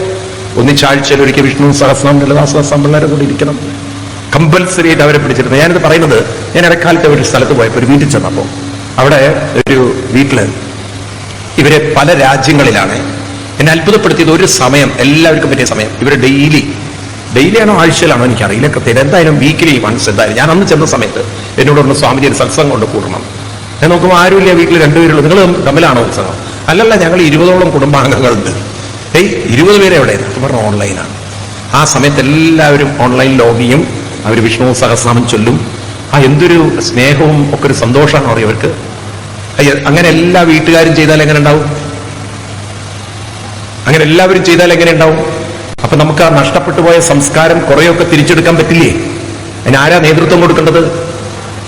വായും പൊളിച്ചിരിക്കുക, മിണ്ടുന്നില്ല. ആരാ നേതൃത്വം കൊടുക്കേണ്ടത്? ദൈവമോ കൃഷ്ണനോ? ആര് നേതൃത്വം കൊടുക്കണം? അവനവൻ നേതൃത്വം. നിങ്ങൾ എന്തിനാ സഭാത്തിന് വന്നത്? ഈ ഉത്തരവാദിത്തം ഏറ്റെടുക്കാനാണ്. അല്ലാതെ നിങ്ങൾ ഇവിടുന്ന് ഭാഗവതം കേട്ടുപോയാൽ നിങ്ങൾ നന്നാവില്ല എന്ന് ഞാൻ ഇവിടെ തന്നെ പറയാം. നിങ്ങൾ നന്നാവില്ല, ഉള്ള കാര്യം പറയാം. കാരണം നമ്മൾ നന്നാവണം എന്നുണ്ടെങ്കിൽ നമ്മൾ മറ്റുള്ളവരെ ഉയർത്തണം. ഭഗവാൻ അതാ പറയുന്നത്, മറ്റുള്ളവരെ നിങ്ങൾക്ക് ഉയർത്താൻ പറ്റിയില്ലെങ്കിൽ നിങ്ങൾ ഭാഗവതം കേട്ടിട്ടും ഒരു കാര്യമില്ല. ഇത് നിങ്ങൾക്ക് പ്രയോജനം ചെയ്യില്ല. തൈത്തിരീയ ഉപനിഷത്ത് എന്നൊരു ഉപനിഷത്തുണ്ട്, തൈത്തിരീയ ശാഖ. അത് ഒരിക്കല് ഈ തൈത്തിരീയം വന്നത് ഒരിക്കല് ഒരു ഗുരുവിന്റെ ശിഷ്യൻ ആ ശിഷ്യൻ ഗുരു പറഞ്ഞു, നീ ഞാൻ പറഞ്ഞു തന്നൊക്കെ മറ്റുള്ളവരേക്കൊന്ന് പറഞ്ഞു മനസ്സിലാക്കി കൊടുക്കണം. അപ്പൊ അങ്ങനെ പറഞ്ഞു കൊടുക്കാൻ അവൻ സ്വാർത്ഥനായി. അവനെ കൊണ്ട് ഈ ഗുരു പറഞ്ഞു കൊടുത്തൊക്കെ ഛർദിപ്പിച്ചു എന്നാണ്. അതായത് നിനക്കിതുകൊണ്ട് യാതൊരു പ്രയോജനം ഉണ്ടാവാതെ പോകട്ടെ എന്ന്. അവൻ ഛർദിച്ചു കഴിഞ്ഞ ആ സാധനം തിത്തിരി പക്ഷികൾ കൊത്തിയെടുത്തു എന്നൊക്കെയാണ് അങ്ങനെയൊക്കെയുള്ളൊരു കഥ. ആ അറിവ് അവർക്ക് പ്രയോജനം ചെയ്തു എന്നാണ്. അപ്പൊ എന്തിനാ ഇങ്ങനെയൊക്കെയുള്ള കഥകൾ പറയുന്നത്? അതായത് അവനവന്റെ സ്വാർത്ഥത്തിന് വേണ്ടി ഈ അറിവ് ആര് മാത്രം ഉപയോഗിച്ചോ അവർക്ക് പറയൂ ഒരു പ്രയോജനം ചെയ്യില്ല. പണ്ട് കർണന്റെ കാലം, കർണൻ പരശുരാമസ്വാമിയുടെ അടുത്ത് നിന്ന് എന്തെങ്കിലും പഠിച്ചോ? എന്ത് പഠിച്ചു? അസ്ത്രവിദ്യ, ബ്രഹ്മാസ്ത്രവിദ്യ. ബ്രഹ്മാസ്ത്രം പ്രയോഗിക്കാനുള്ള വിദ്യ ആര് പഠിച്ചു? പരശുരാമൻ കർണന്റെ അടുത്ത് പഠിച്ചു. ഓക്കെ, എന്നാ അങ്ങനെ ആവട്ടെ. കർണൻ ആരെടുത്ത് പഠിച്ചു? പരശുരാമന്റെ അടുത്ത്. അവസാനം ആ സമയത്ത് ഇദ്ദേഹം ഒന്ന് വിശ്രമിക്കണം പറഞ്ഞു. അപ്പൊ കർണൻ തന്റെ മടിയിൽ കടന്നോളാൻ പറഞ്ഞു. ഈ സമയത്തൊരു തേനീച്ചയോ അല്ലെങ്കിൽ കടന്നലോ കർണന്റെ തുടയിൽ കുത്തിയെന്നും ആ വേദന മുഴുവൻ സഹിച്ച് പിന്നീട് രക്തമൊക്കെ കണ്ടപ്പോഴാണ് ചോദിച്ചത് എന്താ കാര്യം എന്നൊക്കെ. അപ്പം പറഞ്ഞു ഒരു കുത്തിയതാണ്, പക്ഷെ വേദനയൊന്നുമില്ല. അപ്പോഴേക്കും പരശുരാമസ്വാമിക്ക് മനസ്സിലായി ഇത്രയും വേദന സഹിക്കാൻ സാധിക്കുന്ന ഇവൻ ഒരു ബ്രാഹ്മണൻ അല്ല. കാരണം ബ്രാഹ്മണൻ എന്ന് പറഞ്ഞാൽ പപ്പടാണെന്ന് അന്നേ പരശുരാമൻ അറിയാം. മനസ്സിലായില്ലേ? ബ്രാഹ്മണൻ എന്ന് പറഞ്ഞാൽ ഒരു പപ്പടാണെന്നുള്ള അന്നേ അദ്ദേഹത്തിന് അറിയാം. ഒരു ശക്തിയില്ലാത്ത ഒരാളാണ് ആര്? ബ്രാഹ്മണൻ എന്ന് പറയുന്നത്. അപ്പൊ ആ ബ്രാഹ്മണനാണെന്ന് മനസ്സിലാക്കിയ, അല്ല ക്ഷത്രിയനാണെന്ന് മനസ്സിലാക്കിയതും ശപിച്ചു പറഞ്ഞു, ഈ വിദ്യ നിനക്ക് ഉപകാരപ്പെടാതെ പോട്ടെ. അതുപോലെയാണ് ഇപ്പൊ നിങ്ങളുടെ കാര്യം കേട്ടോ. ഇതൊന്നും നിങ്ങൾ മറ്റുള്ളവർക്ക് പകർന്നു കൊടുത്തില്ലെങ്കിൽ ഈ സംഗതി കൊണ്ട് നിങ്ങൾക്ക് അത് പറയില്ല. ഇപ്പൊ നിങ്ങൾ എന്തുണ്ടാവില്ല, ഒരു ഉപകാരം ഉണ്ടാവില്ല. ഇപ്പൊക്കെ നിങ്ങൾ അങ്ങനെ പോകും. അതുകൊണ്ടാണ് കുറെ ആൾക്കാർ ഭാഗവതത്തിൽ കേട്ടാൽ അവസാനം അനുഭവിച്ച് ചത്തുപോകുന്നത്. ഇപ്പൊ നമ്മൾ അങ്ങനെ ചത്തുപോകേണ്ടവരല്ല, ആണോ? ഇതിനെ പകർന്നു കൊടുത്ത് അങ്ങനെ നമ്മൾ സമൂഹത്തിലേക്ക് ഇതെത്തിക്കണം. സ്വാർത്ഥത്തിന് വേണ്ടി ഈ അറിവ് ഒരിക്കലും ഉപയോഗിക്കരുത്. അതുകൊണ്ട് യാതൊരു കാര്യമില്ല. നമുക്ക് പൂന്താനം അവരൊക്കെ പറഞ്ഞതാണ്, മറ്റൊരുത്തനോ വേണ്ടി എന്നാകണം. പട്ടതിരിപ്പാട് നമുക്ക് അദ്ദേഹത്തിന്റെ കാലിന്റെ വേദനയും വെച്ച് ഈ നാരായണീയം പാടിയെന്നൊക്കെ, പാട് മാത്രമല്ല എഴുതിയത്, എഴുതിയോണ്ടല്ലേ നമുക്ക് കിട്ടിയത്. ഈ വേദനയും വെച്ച് എഴുതുന്നത് എന്തിനു വേണ്ടിയിട്ടാ? ഇത് മറ്റുള്ളവർക്കും പ്രയോജനം ചെയ്യട്ടെ എന്ന് വെച്ചിട്ടല്ലേ. അദ്ദേഹം നോക്കൂ, നിങ്ങൾ കാലിന്റെ വേദനയും വെച്ചിട്ട് ഒരാള് എഴുതാൻ പോവോ? എന്താ ഒന്നും മിണ്ടാത്ത നിങ്ങൾ പോവോ? എഴുതാൻ പോവോ? അപ്പൊ അവരുടെയൊക്കെ സ്വാർത്ഥതയില്ല, അവർക്കത് മറ്റുള്ളവർക്ക് പകരണം. അപ്പൊ നമ്മളൊക്കെ ഈ പണി കുറച്ച് ചെയ്യണ്ടായി, മറ്റുള്ളവരിലേക്ക് ഇതിനെ എന്താ മിണ്ടാത്ത നിങ്ങൾ പകരണം. ഒരു 10 പേരെയെങ്കിലും നിങ്ങൾ വിഷ്ണു സഹസ്രനാമമൊക്കെ എങ്ങനെയെങ്കിലും പഠിപ്പിച്ചെടുക്കണം. ഒരു ഓൺലൈൻ ക്ലാസ്സുകളൊക്കെ തുടങ്ങി അങ്ങനെ പതുക്കെ അവരെ കൂടെ ഉൾപ്പെടുത്തി അങ്ങനെ എല്ലാവരും വിചാരിച്ചാൽ കുറഞ്ഞ വർഷങ്ങളെ കൊണ്ട് ഈ കേരളം നമുക്ക് മാറ്റിയെടുക്കാൻ പറ്റും. നോക്കൂ, ഒരു 10 പേരെ നിങ്ങൾ ഓരോരുത്തരും ഏറ്റെടുത്താൽ അങ്ങനെ നമുക്ക് മറ്റുള്ളവരിലൂടെ ഈ സംസ്കാരം തിരിച്ചു കൊണ്ടുവരാൻ സാധിക്കും. ആര് ശ്രമിക്കണം? ഒരു കാര്യം ഞാൻ ആവർത്തിച്ച് പറയാണ്, അവനവന് വേണ്ടി മാത്രം ഈ അറിവ് ഉപയോഗിക്കുന്നവന് ഈ ജന്മം ഇത് പ്രയോജനപ്പെടില്ല. വേസ്റ്റ് ഓഫ് ടൈം, കാര്യമില്ല. സത്യസന്ധമായിട്ട് പറയുകയാണ്, ഇത് നിങ്ങൾക്ക് പ്രയോജനപ്പെടില്ല. കാരണം ഇത് അങ്ങനെയുള്ളവർക്കുള്ളതല്ല. കാരണം വ്യാസഭഗവാൻ ഇത് പരീക്ഷത്തിന് പറഞ്ഞു കൊടുക്കുമ്പോൾ ആ സമയത്ത് ശ്രീശുക ബ്രഹ്മർഷിയെ അവിടെ ഇരുത്തുന്നത്, ശ്രീ സൂതമഹർഷി അവിടെ ഇരുത്തുന്നത് ഈ അറിവ് നാളെ ലോകത്തിന് കിട്ടാൻ വേണ്ടിയിട്ടാണ്. അപ്പൊ ലോകത്തിന്റെ ലോകഹിതത്തിന് വേണ്ടി ഭഗവാൻ ശ്രീകൃഷ്ണനാ പറയുന്നത്, ഞാൻ എന്തിനു വേണ്ടിയിട്ടാണ് വരുന്നത്? എന്റെ സ്വാർത്ഥത്തിന് വേണ്ടിയില്ല. എവിടെയൊക്കെ സമൂഹത്തിന് എപ്പോഴൊക്കെ നാടിന് ഗ്ലാനി സംഭവിക്കുന്നോ അപ്പോഴൊക്കെ അഭ്യുത്ഥാനം, ഈ സമൂഹത്തെ ഉയർത്താൻ വേണ്ടിയിട്ടാണ് ഭഗവാൻ അവതരിക്കുന്നെങ്കിൽ, ഭഗവാൻ ഈ സമൂഹത്തിന് വേണ്ടിയിട്ടാണ് വരുന്നെങ്കിൽ ആ സമൂഹത്തിനോട് പ്രതിപത്തി കാണിക്കാത്ത ആരെ ഭഗവാൻ അനുഗ്രഹിക്കും? Just think about it. ഭഗവാൻ തന്നെ അവതരിച്ചിരിക്കുന്നത് സമൂഹത്തിനെ ഉയർത്താനാണ്. ഓർക്കണം, വെറുതെ കല്ല് തൊഴുതിട്ട് പോയിട്ട് കാര്യമില്ല. ഗുരുവായൂരില് നിങ്ങൾക്കത് വെറും കല്ലായിരിക്കരുത്. നിങ്ങൾ കൃഷ്ണനെയാണ് തൊഴുന്നെങ്കിൽ ഈ ബോധം നിങ്ങളുടെ ഉള്ളിലുണ്ടാവും. ഈ ഭഗവാൻ അവതരിച്ചിരിക്കുന്നത് ലോകസംഗ്രഹം ഏവാഭി. എന്താണ് ലോകസംഗ്രഹം ഏവാഭി? എന്തിനു വേണ്ടിയിട്ടാണ്? ലോകസംഗ്രഹത്തിന് വേണ്ടിയിട്ടാണ്. ഗീതയിലെ 3-ാം അധ്യായത്തിൽ ഭഗവാൻ പറയും, ഞാൻ എന്തിനു വേണ്ടിയിട്ടാണ് ഇത് കുട്ടികൾക്കൊക്കെ പറഞ്ഞു കൊടുക്കുക. അല്ലെങ്കിൽ കല്ലാണ് അവർ തൊഴുക, കൃഷ്ണനെ അല്ല. വെറും കല്ലിനെ തൊഴുതു പോകും അവര്. ആ കല്ലിൽ കൃഷ്ണനെ കാണണമെങ്കിൽ, മനസ്സിലായില്ലേ? അവിടെ കൃഷ്ണ ചൈതന്യം കാണണമെങ്കിൽ അത് ജ്ഞാനക്കണ്ണുകൊണ്ടേ കാണാൻ പറ്റുള്ളൂ, അല്ലാതെ മാംസക്കണ്ണുകൊണ്ട് കാണാൻ പറ്റില്ല. അപ്പൊ ജ്ഞാനക്കണ്ണുണ്ടാവണം. ജ്ഞാനക്കണ്ണുകൊണ്ട് മാത്രമേ ഭഗവാനെ നമുക്ക് കാണാൻ പറ്റുള്ളൂ. പശ്യന്തി, അതിന് കുറച്ച് ഗീത പഠിക്കൂ. ഗീത പഠിക്കുമ്പോഴേ നിൽക്കുന്നത് മനസ്സിലാവുള്ളൂ. നമ്മളൊന്നും കൃഷ്ണനെ കാണുന്നവരല്ല, നമ്മളൊക്കെ കല്ല് കാണുന്നവരാണ്. എന്നിട്ട് കൃഷ്ണനെ കണ്ടു എന്ന് അഹങ്കരിക്കുകയാണ്.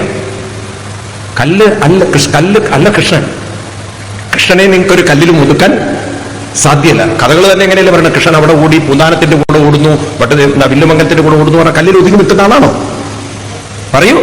അപ്പൊ അങ്ങനെ ഒരു കൃഷ്ണനെ നമുക്ക് കാണണമെങ്കിൽ അതിന് നമുക്ക് ജ്ഞാനക്കണ്ണ് വേണം. 15-ാമത്തെ ഒരു ശ്ലോകം എടുത്തു നോക്കാം. ഇതൊക്കെ ഒന്ന് പഠിക്കുക. നിങ്ങൾ കുട്ടികൾക്ക് പറഞ്ഞു കൊടുക്കണം ഇതൊക്കെ, കൃഷ്ണനെ എങ്ങനെയാ കാണാമെന്നുള്ളത്.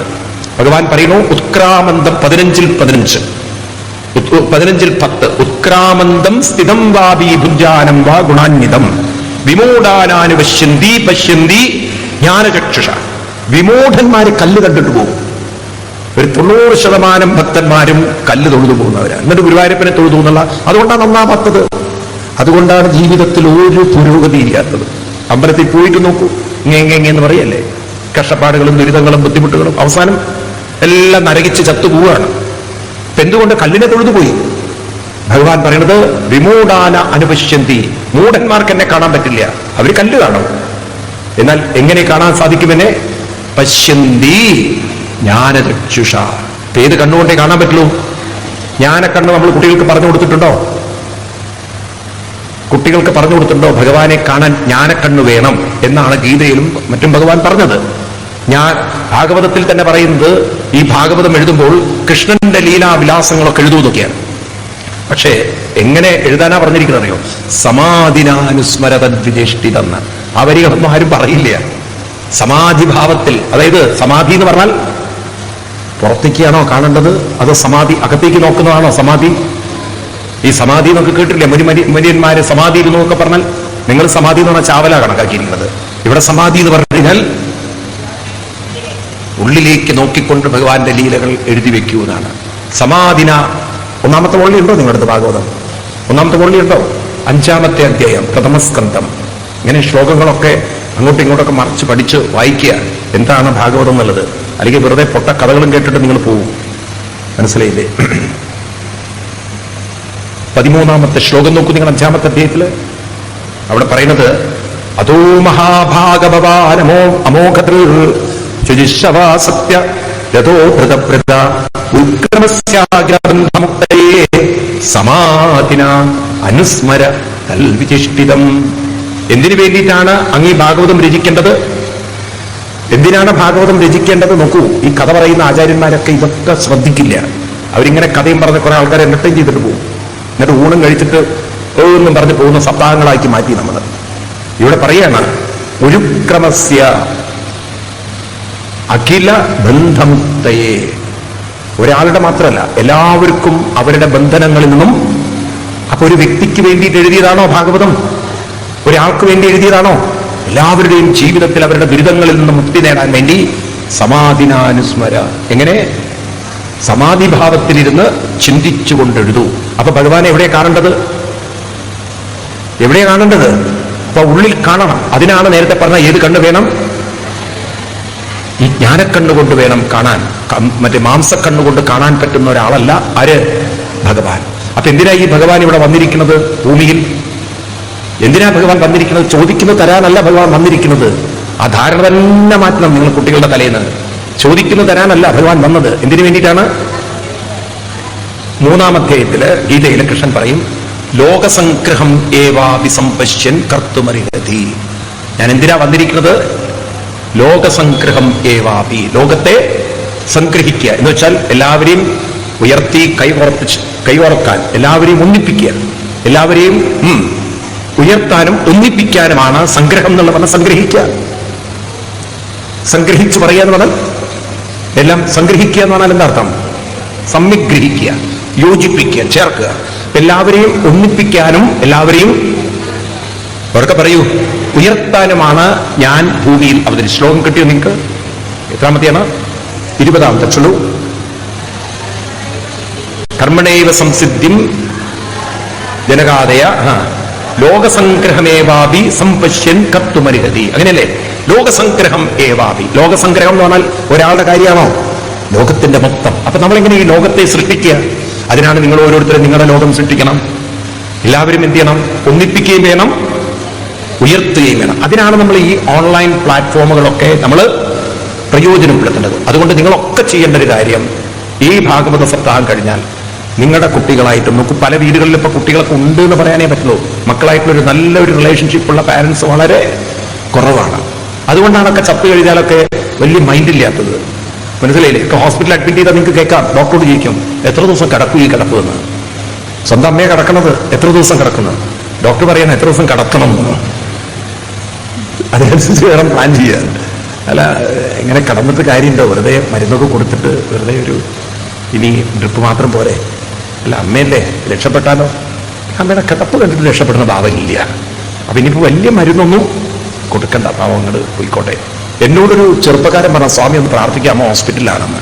ഞാൻ പറഞ്ഞ ബുദ്ധിമുട്ടുണ്ടാവില്ലേ, അമ്മ രക്ഷപ്പെടുന്നു. അയ്യോ അത് പറയല്ലേ സ്വാമി എന്ന്. ഇനി അമ്മ രക്ഷപ്പെടണ്ട, പോയിക്കോട്ടെ എന്ന്. പോവാൻ വല്ല മന്ത്രമുണ്ടോ വേഗത്തിലെന്ന്?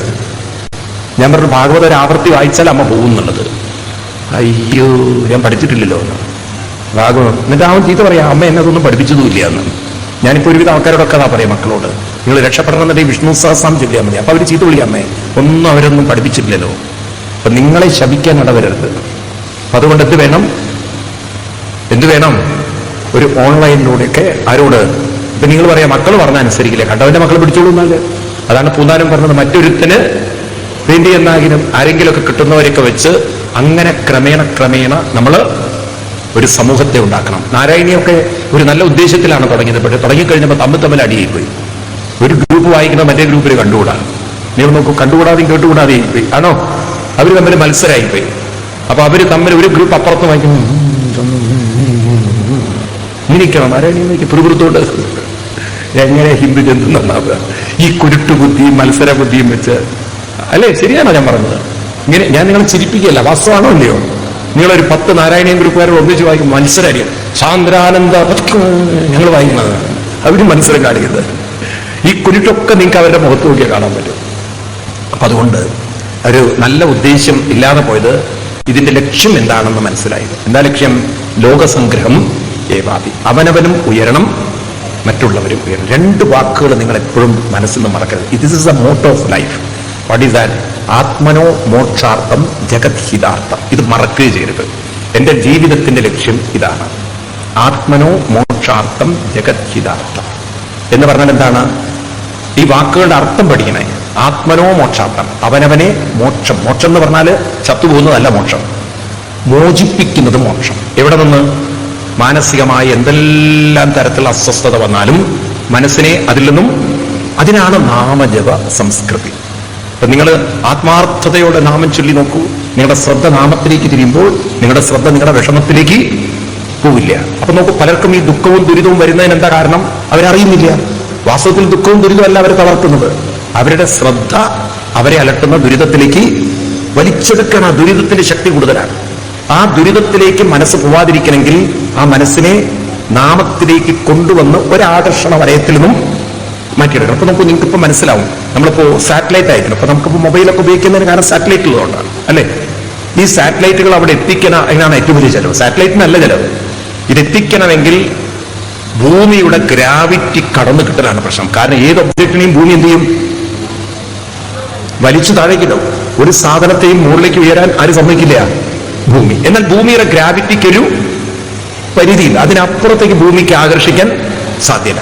ഈ ഗ്രാവിറ്റിയിൽ നിന്നും ഈ സാറ്റലൈറ്റിനെ പുറത്തു കൊണ്ടുപോയാലേ നമുക്ക് ആ സാറ്റലൈറ്റിനെ പ്രയോജനപ്പെടുത്താൻ സാധിക്കുന്നു. അതിനാണ് നമ്മൾ ഈ സാറ്റലൈറ്റ് എന്തിൽ വെക്കുന്നത്? നിങ്ങൾ കണ്ടില്ലേ, വലിയ പുട്ടും കുറ്റികളൊക്കെ വയ്ക്കുന്ന കണ്ടിട്ടില്ലേ? അതിന്റെ മൂട്ടിൽ തീ കൊടുക്കുന്നത് ആ സാധനത്തിനെയാണ് വിളിക്കുക റോക്കറ്റുകളാണ്. ഈ റോക്കറ്റിന്റെ അകത്താണ് ഇത് വെക്കുന്നത്, സാറ്റലൈറ്റ് വെക്കുന്നത്. അപ്പൊ വലിയ പുട്ടും കുറ്റിയുടെ മുള്ളിൽ മുഴുവൻ എന്താണ്? അതിൽ മുഴുവൻ ഇന്ധനം നിറച്ചു വെച്ചിരിക്കുകയാണ്, പലതരത്തിലുള്ള ഇന്ധനം. അപ്പൊ ഈ ഇന്ധനങ്ങളൊക്കെ കത്തിച്ച് ആ എഞ്ചിൻ പ്രവർത്തിച്ച് അതിനെ ഫ്രഷ് ചെയ്ത് അതിനെ മുകളിലേക്ക് ഉയർത്തി. വാസ്തവത്തിൽ ഇതൊക്കെ എന്തിനു വേണ്ടിയിട്ടാണ്? ഇത് കത്തിക്കുന്നതൊക്കെ എന്തിനു വേണ്ടിയിട്ടാണ്? അതിന്റെ അകത്ത് വെച്ചിരിക്കുന്ന സാറ്റലൈറ്റിനെ അതിന് മുകളിൽ അവിടെ സ്പേസിലേക്ക് എത്തിക്കണം. അതായത് ഈ ഭൂമിയുടെ ഗ്രാവിറ്റിക്ക് അപ്പുറത്തെത്തിക്കണം അല്ലെ? ശരിയല്ലേ? അപ്പോഴേ അതുകൊണ്ട് നമുക്ക് പ്രയോജനമുള്ളൂ. എന്ന് പറഞ്ഞ പോലെ ഇവിടെ രണ്ട് കാര്യങ്ങളാണ് നമുക്ക് ചെയ്യാനുള്ളത്. ഈ സാറ്റലൈറ്റിന്റെ പരിപാടി തന്നെ. ഒന്ന്, നമ്മുടെ മനസ്സിനെ ദുരിത ദുഃഖങ്ങളുടെ ഗ്രാവിറ്റിയിൽ നിന്നും പുറത്തേക്ക് കൊണ്ടുവരണം. അപ്പൊ അതിന്റെ പേരാണ് കൃത്യനിഷ്ഠയും അനുഷ്ഠാനം. നിങ്ങൾക്ക് കൃത്യനിഷ്ഠയും അനുഷ്ഠാനം ഉണ്ടെങ്കിൽ 101% ഞാൻ പ്രോമിസ് ചെയ്യുന്നു, നിങ്ങളുടെ ദുരിത ദുഃഖങ്ങൾ വളരെ കമ്പാരിറ്റീവ്ലി കുറവായിരിക്കും. കുറവായത് എന്താ വെച്ചാൽ അത് കാര്യമായി നിങ്ങളെ അലട്ടില്ല. യു വിൽ ബി കംപ്ലീറ്റ്ലി, നമ്മൾ പറയില്ലേ സൗണ്ട് പ്രൂഫ് എന്ന് പറഞ്ഞ പോലെ, വാട്ടർ പ്രൂഫ് എന്ന് പറഞ്ഞ പോലെ ഒരു പ്രോബ്ലം പ്രൂഫ് മൈൻഡ് സെറ്റ് നിൽക്കണം. അതെന്ത് വേണം? കൃത്യനിഷ്ഠയും. അതില്ലേ നമ്മുടെ കുട്ടികൾക്ക്. അപ്പം മൈൻഡ് പ്രോബ്ലം വളരെ ഡോമിനേറ്റ് ചെയ്യും. അപ്പൊ സഫർ ചെയ്യണം. അപ്പൊ അതിന്റെ പിടിയിൽ നിന്ന് നമ്മൾ പുറത്ത് കിടക്കുന്നതിന്റെ പേരാണ്, റോക്കറ്റ് ടെക്നോളജിയുടെ പേരാണ് മോക്ഷം. മനസ്സാകുന്ന അല്ലെങ്കിൽ ബോധമാകുന്ന സാറ്റലൈറ്റിനെ ദുരിത ദുഃഖങ്ങളുടെ ഗ്രാവിറ്റിയിൽ നിന്നും പുറത്തു കൊണ്ടുവരാനുള്ള സാധനയുടെ കൃത്യനിഷ്ഠയുടെയും അനുഷ്ഠാനത്തിന്റെയും പേരാണ് റോക്കറ്റ്. മനസ്സിലായില്ലേ? അപ്പൊ കൃത്യനിഷ്ഠയും അനുഷ്ഠാനവും എന്ന റോക്കറ്റിൽ മനസ്സിനെ വെച്ചാൽ ദുരിത ദുഃഖങ്ങളുടെ പിടിയിലെ ഗ്രാവിറ്റിയിൽ നിന്നും എന്താണെന്നും വേണ്ടാത്ത നിങ്ങൾ മനസ്സിനെ നമുക്ക് പുറത്തു കിടക്കാം. മനസ്സിലാവുണ്ടല്ലോ? മനസ്സിലാവുന്നുണ്ടോ? എന്ത് മനസ്സിലായി? എന്ത് മനസ്സിലാവണം? ചൂടുണ്ടോ എന്ന് മനസ്സിലാവുന്നുണ്ടോ സ്വാമി? അത് മനസ്സിലായി. മനസ്സിനെ നമ്മൾ ഉയർത്തണം. അതാണ് മോക്ഷം. 2, ഞാൻ മാത്രം ഉയർന്നാൽ പോരാ, മറ്റുള്ളവരെയും ഉയർത്തണം. അപ്പൊ ഞാൻ ഉയരുന്ന കൂട്ടത്തിൽ അതിനാണ് നിങ്ങളോട് നാമൊക്കെ ചെല്ലാൻ പറയാം. വാസ്തവത്തിൽ നിങ്ങൾ നാമം ചെല്ലുമ്പോൾ 2 ഗുണമാണ്. ഒന്ന്, നിങ്ങളും നന്നാവും, കുറച്ചൊക്കെ അവർക്കൊരു ഗുണം ഉണ്ടാവും. എന്ന് മാത്രമല്ല 2-3 കാര്യം നടക്കും. ഒരു ആത്മീയ ബന്ധമുണ്ടാവും, ഒരു സംഗ്രഹം ഉണ്ടാവും, എല്ലാവർക്കും തമ്മിലൊരു യോജിപ്പുണ്ടാവും. ഈ ബന്ധമല്ലാത്ത ഒരു ബന്ധവും ലോകത്തിൽ ശാശ്വതമായി നിലനിന്നിട്ടില്ല. നോക്കൂ, നിങ്ങൾ അങ്ങനെ 10 പേരെ വിഷ്ണു സഹസ്രനാമം ചൊല്ലിപ്പിച്ചിട്ടുണ്ടെങ്കിൽ എന്നെങ്കിലും നിങ്ങൾ മരിച്ചാൽ അവർ നിങ്ങളെ ഓർത്തിരിക്കും. ഇപ്പോഴും നമ്മൾ ആഞ്ഞത്തിനെ ഓർക്കുന്നു, പൂന്താനത്തെ ഓർക്കുന്നു, ഭട്ടതിരിപ്പാടിനെ ഓർക്കുന്നു, ഇല്ലേ? ഇവിടെ എത്രയോ മഹാന്മാര്, കുഞ്ഞിക്കാവ് നമ്പൂതിരി, ഞാനൊന്നും കേട്ടിട്ട് പോലുമില്ല. ഇതുപോലെ വൈഷ്ണവണത്ത്, അതുപോലെ പണ്ഡിറ്റ് ഗോപാലനാരെ ആര് കണ്ടിട്ടുണ്ട്? ആരെങ്കിലും കണ്ടിട്ടുണ്ടോ? എഴുത്തച്ഛനെ ആര് കണ്ടിട്ടുണ്ട്? പക്ഷെ എന്തൊരാദരവോടുകൂടിയിട്ട് നമ്മൾ നാരായണ ഗുരുദേവനാര് നമ്മുടെ സമൂഹത്തിൽ കണ്ടുള്ളവർ വളരെ കുറവായിരിക്കും. പക്ഷെ ഇവരൊക്കെ എന്തുകൊണ്ടാണ് ഓർക്കുന്നത്? ശങ്കരാചാര്യസ്വാമികൾ. ഇപ്പൊ ശങ്കരാചാര്യസ്വാമികളുടെ ജയന്തിയാണ് മെയ് 11. എനിക്ക് ദുബായിലാണ് പ്രോഗ്രാം വെച്ചിരിക്കുന്നത്, ബാബ്സിന്റെ അമ്പലത്തിൽ. ഇങ്ങനെ അനവധി മഹാന്മാരെ സമൂഹം എന്നും ഓർക്കുന്നതിന് കാരണം അവർ സമൂഹത്തെ ഉറക്കെ പറയൂ കൈപിടിച്ച് ഉയർത്തിയതുകൊണ്ട്. അതുകൊണ്ട് നിങ്ങളുടെയൊക്കെ ഒരു ജോലി, ഒരു 10 പേർക്കെങ്കിലും ഇത് പറഞ്ഞു കൊടുത്തിട്ടേ ഞാൻ മരിക്കുള്ളൂ എന്ന് പ്രതിജ്ഞ ചെയ്തിട്ടേ ഈ പ്രാവശ്യം ഇവിടുന്ന് പോവാം. എത്ര പേര് തയ്യാറാണ് അതിന്? ഞാനിതൊരു 10 പേർക്ക് പറഞ്ഞു കൊടുത്തിട്ടേ ഞാൻ മരിക്കുള്ളൂ. ഒരു വാശി ജീവിച്ചത് കാണിച്ചു നോക്കുന്നത്. ഒരു മാറ്റം ഉണ്ടാവും, സമൂഹത്തിന് വലിയ മാറ്റം ഉണ്ടാവും. ഞാൻ പറയുന്നത് ഒരു പക്ഷേ നിങ്ങൾക്കൊരു ബുദ്ധിമുട്ടായി തോന്നും. പക്ഷെ നിങ്ങൾ ആലോചിച്ച് നോക്കും, നമ്മൾ അങ്ങനെ എല്ലാവരും തുടങ്ങി കഴിഞ്ഞാൽ സമൂഹത്തിൽ ഒരു ടോട്ടാലിറ്റി ചിന്തിച്ചു കഴിഞ്ഞാൽ മാറ്റം ഉണ്ടാവില്ലയോ? ഇത് ചിന്തിച്ചു നോക്കൂ, ഉണ്ടാവില്ലയോ? നമുക്കിപ്പോൾ ഇത് ഇൻഡിവിജ്വൽ ലെവലിൽ പറഞ്ഞാൽ മനസ്സിലാവും. ഒരു ടോട്ടൽ ലെവൽ ആളുകൾ അങ്ങനെ പരിശ്രമിച്ചുകൊണ്ടേയിരുന്നാൽ ഒരു കാലം കൊണ്ട് ഒരു സമൂഹത്തെ നമുക്ക്, ഇതന്നെയല്ലേ ഏറ്റവും വലിയ ഈശ്വര പൂജ എന്ന് പറയുന്നത്. ഇതിനും വലിയ ഈശ്വര പൂജ എന്താണ്? ഭഗവാൻ പറയുന്നത് അവരെയാണ് എനിക്ക് ഏറ്റവും ഇഷ്ടം എന്നാണ്. തൊഴുതു പോകുന്നവരെയല്ല ഭഗവാൻ ഇഷ്ടം. ആരെയാണ് ഏറ്റവും ഇഷ്ടം എന്നറിയോ? ഞാൻ അതുകൊണ്ടാണ് ഈ ഭാഗവതൊക്കെ പഠിപ്പിക്കാനൊക്കെ ഈ സപ്താഹത്തിനൊക്കെ ഇറങ്ങിയത്. ഭഗവാൻ ഇഷ്ടപ്പെടാം. ഞാൻ സത്യം പറയാം, എനിക്കിപ്പോൾ ഗുരുവായൂർ അമ്പലത്തിൽ പോയി തൊഴാൻ ഒരു ബുദ്ധിമുട്ടുമില്ല. ഞാൻ അതിന്റെ ഉള്ളിൽ പോയിരിക്കുന്നതല്ല. ഞാനൊരു 10-20 വർഷം എന്തായാലും ആയിട്ടുണ്ടാവും. ഇന്ന് ശബരിമലയ്ക്ക് പോകാൻ ഒരു ബുദ്ധിമുട്ടില്ലാത്ത ഒരു അമ്പലത്തിലും. ഒരുപക്ഷെ നിങ്ങളൊക്കെ തിരുപ്പതി പോയില്ലോ, ഞാൻ അതിന്റെ അകത്ത് വരെ പോയിട്ടുള്ള ആളാണ്. അത്രയും ഒരു, പക്ഷെ എനിക്കങ്ങനെ തോന്നിയിട്ടില്ല പോകുന്നത് അതിൻ്റെ അകത്ത് പോയതൊരു ഭക്തി. കാരണം നമുക്ക് ഭഗവാനെ ഏൽപ്പിച്ചു തന്ന ഒരു ഉത്തരവാദിത്വവും. പിന്നെ ഭഗവാൻ പറഞ്ഞിട്ടുണ്ട്, ഈ കാര്യം ചെയ്താൽ നിങ്ങൾ ഏറ്റവും പ്രിയപ്പെട്ട ആളാണ്. ഗീതയിലെ ഒരു ശ്ലോകം, ഭാഗവതത്തിലുണ്ടത്, ഗീതയിലെ 18-ാം അധ്യായത്തിലെ ഒരു ശ്ലോകം നിങ്ങൾ കൊണ്ടു നോക്കൂ. നിങ്ങൾ ഒരു അമ്പലത്തിലും ഉള്ളിൽ പോയി തൊഴുതില്ലെങ്കിലും ഭഗവാൻ നിങ്ങളുടെ കൂടെ ഉണ്ടാവും. ആരെയാണ് ഭഗവാൻ ഏറ്റവും ഇഷ്ടം എന്നുള്ളത് ഭഗവത്ഗീതയില് 70-ാമത്തെയോ 67-ാമത്തെ ശ്ലോകത്തിലാണ് പറയുന്നത്. അധ്യേക്ഷരേച്ച ഇമം കുഖ്യം ധർമ്മം സംവാദമാവയോ. 70-ാമത്തെ ശ്ലോകം. ഇന്ന് എല്ലാവരും എടുക്കും അത്. ഈ ഉത്തരവാദിത്വം നമ്മളൊക്കെ ഏറ്റെടുക്കുക. ഈ തൊഴുതു പോകുന്ന ഭക്തിയിൽ നിന്ന് നമ്മൾ അടുത്ത പടിയിലേക്ക് കടക്കുക. തൊഴുതു പോകുന്ന ഭക്തിയേക്കാൾ ഒരു പടി നമ്മൾ ഉയരുക. തൊഴുത് അമ്പലത്തിലൊക്കെ പോയിക്കോളൂ, പക്ഷെ അമ്പലം നമ്മൾ നല്ല കാര്യത്തിന് പോലും ഉപയോഗിക്കണം. എന്താണ് പറയുന്നത്? അധ്യേക്ഷതേച്ച ഇമം ധർമ്മ്യം സംവാദം ആവയോ. അധ്യക്ഷത എന്ന് പറഞ്ഞാൽ അധ്യയനം ചെയ്യിക്കുക എന്ന് പറഞ്ഞാൽ മറ്റുള്ളവരെ പറഞ്ഞുകൊടുക്കുക, മറ്റുള്ളവരെ പങ്കുവയ്ക്കുക. ഇമം ധർമ്മ്യം, ഈ ഒരു സംസ്കാരത്തെ അർജുന, ഞാനും നീയും നടത്തിയ ഈ സംവാദങ്ങളെ, ഈ സംസ്കൃതിയെ നീ മറ്റുള്ളവർക്ക് പറഞ്ഞു കൊടുക്കുകയാണെങ്കിൽ, അടുത്ത വരി നോക്കൂ നിങ്ങൾ, ജ്ഞാനയജ്ഞേന തേനാഹം ഇഷ്ടസ്യാൽമേനാണ്. എനിക്ക് അവരെ വളരെ ഇഷ്ടമാണെന്നാണ്. ഏറ്റവും ഞാൻ ഇഷ്ടപ്പെടുന്നത് അവരെയാണ്. ആരെ? ഈ അറിവിനെ മറ്റുള്ളവർക്ക്, ഈ സംസ്കൃതിയെ മറ്റുള്ളവർക്ക് പറഞ്ഞു കൊടുക്കുന്നവരെയാണ് ഏറ്റവും ഇഷ്ടം. നമ്മൾ കുട്ടികൾക്ക് പറഞ്ഞു കൊടുക്കണം. തൊഴുതു പോകുന്നവരെയല്ല ഭഗവാൻ ഇഷ്ടം. തൊഴുതു പോകുന്നവരെ ഇഷ്ടമാണെന്ന് ഭഗവാൻ എവിടെയും പറഞ്ഞില്ല. തൊഴുതു പോകുന്നവരെ ഇഷ്ടമല്ല എന്നാണ് പറഞ്ഞിരിക്കുന്നത്. തൊഴുതു പോകുന്നവരെ ഭഗവാൻ ഇഷ്ടമല്ല എന്നാണ് എഴുതിയിരിക്കുന്നത്. ഭാഗവതത്തിൽ തന്നെ പറയുന്നുണ്ട്, എന്നെ തൊഴുതു പോകുന്നവൻ കഴുതയാണെന്ന്. അറിയോ നിങ്ങൾക്ക് അങ്ങനെ ഒരു ശ്ലോകമുള്ളത്? ഭാഗവതത്തിൽ തന്നെ വരിയുണ്ട്. അപ്പൊ അതുകൊണ്ട് അങ്ങനെ തൊഴുതു പോകുന്ന ഒരു ഭക്തിയിൽ നിന്നും അറിവിനെ, സംസ്കൃതിയെ മറ്റുള്ളവരിലേക്ക് പങ്കുവയ്ക്കുന്ന ഒരു മഹത്തായ സംസ്കൃതി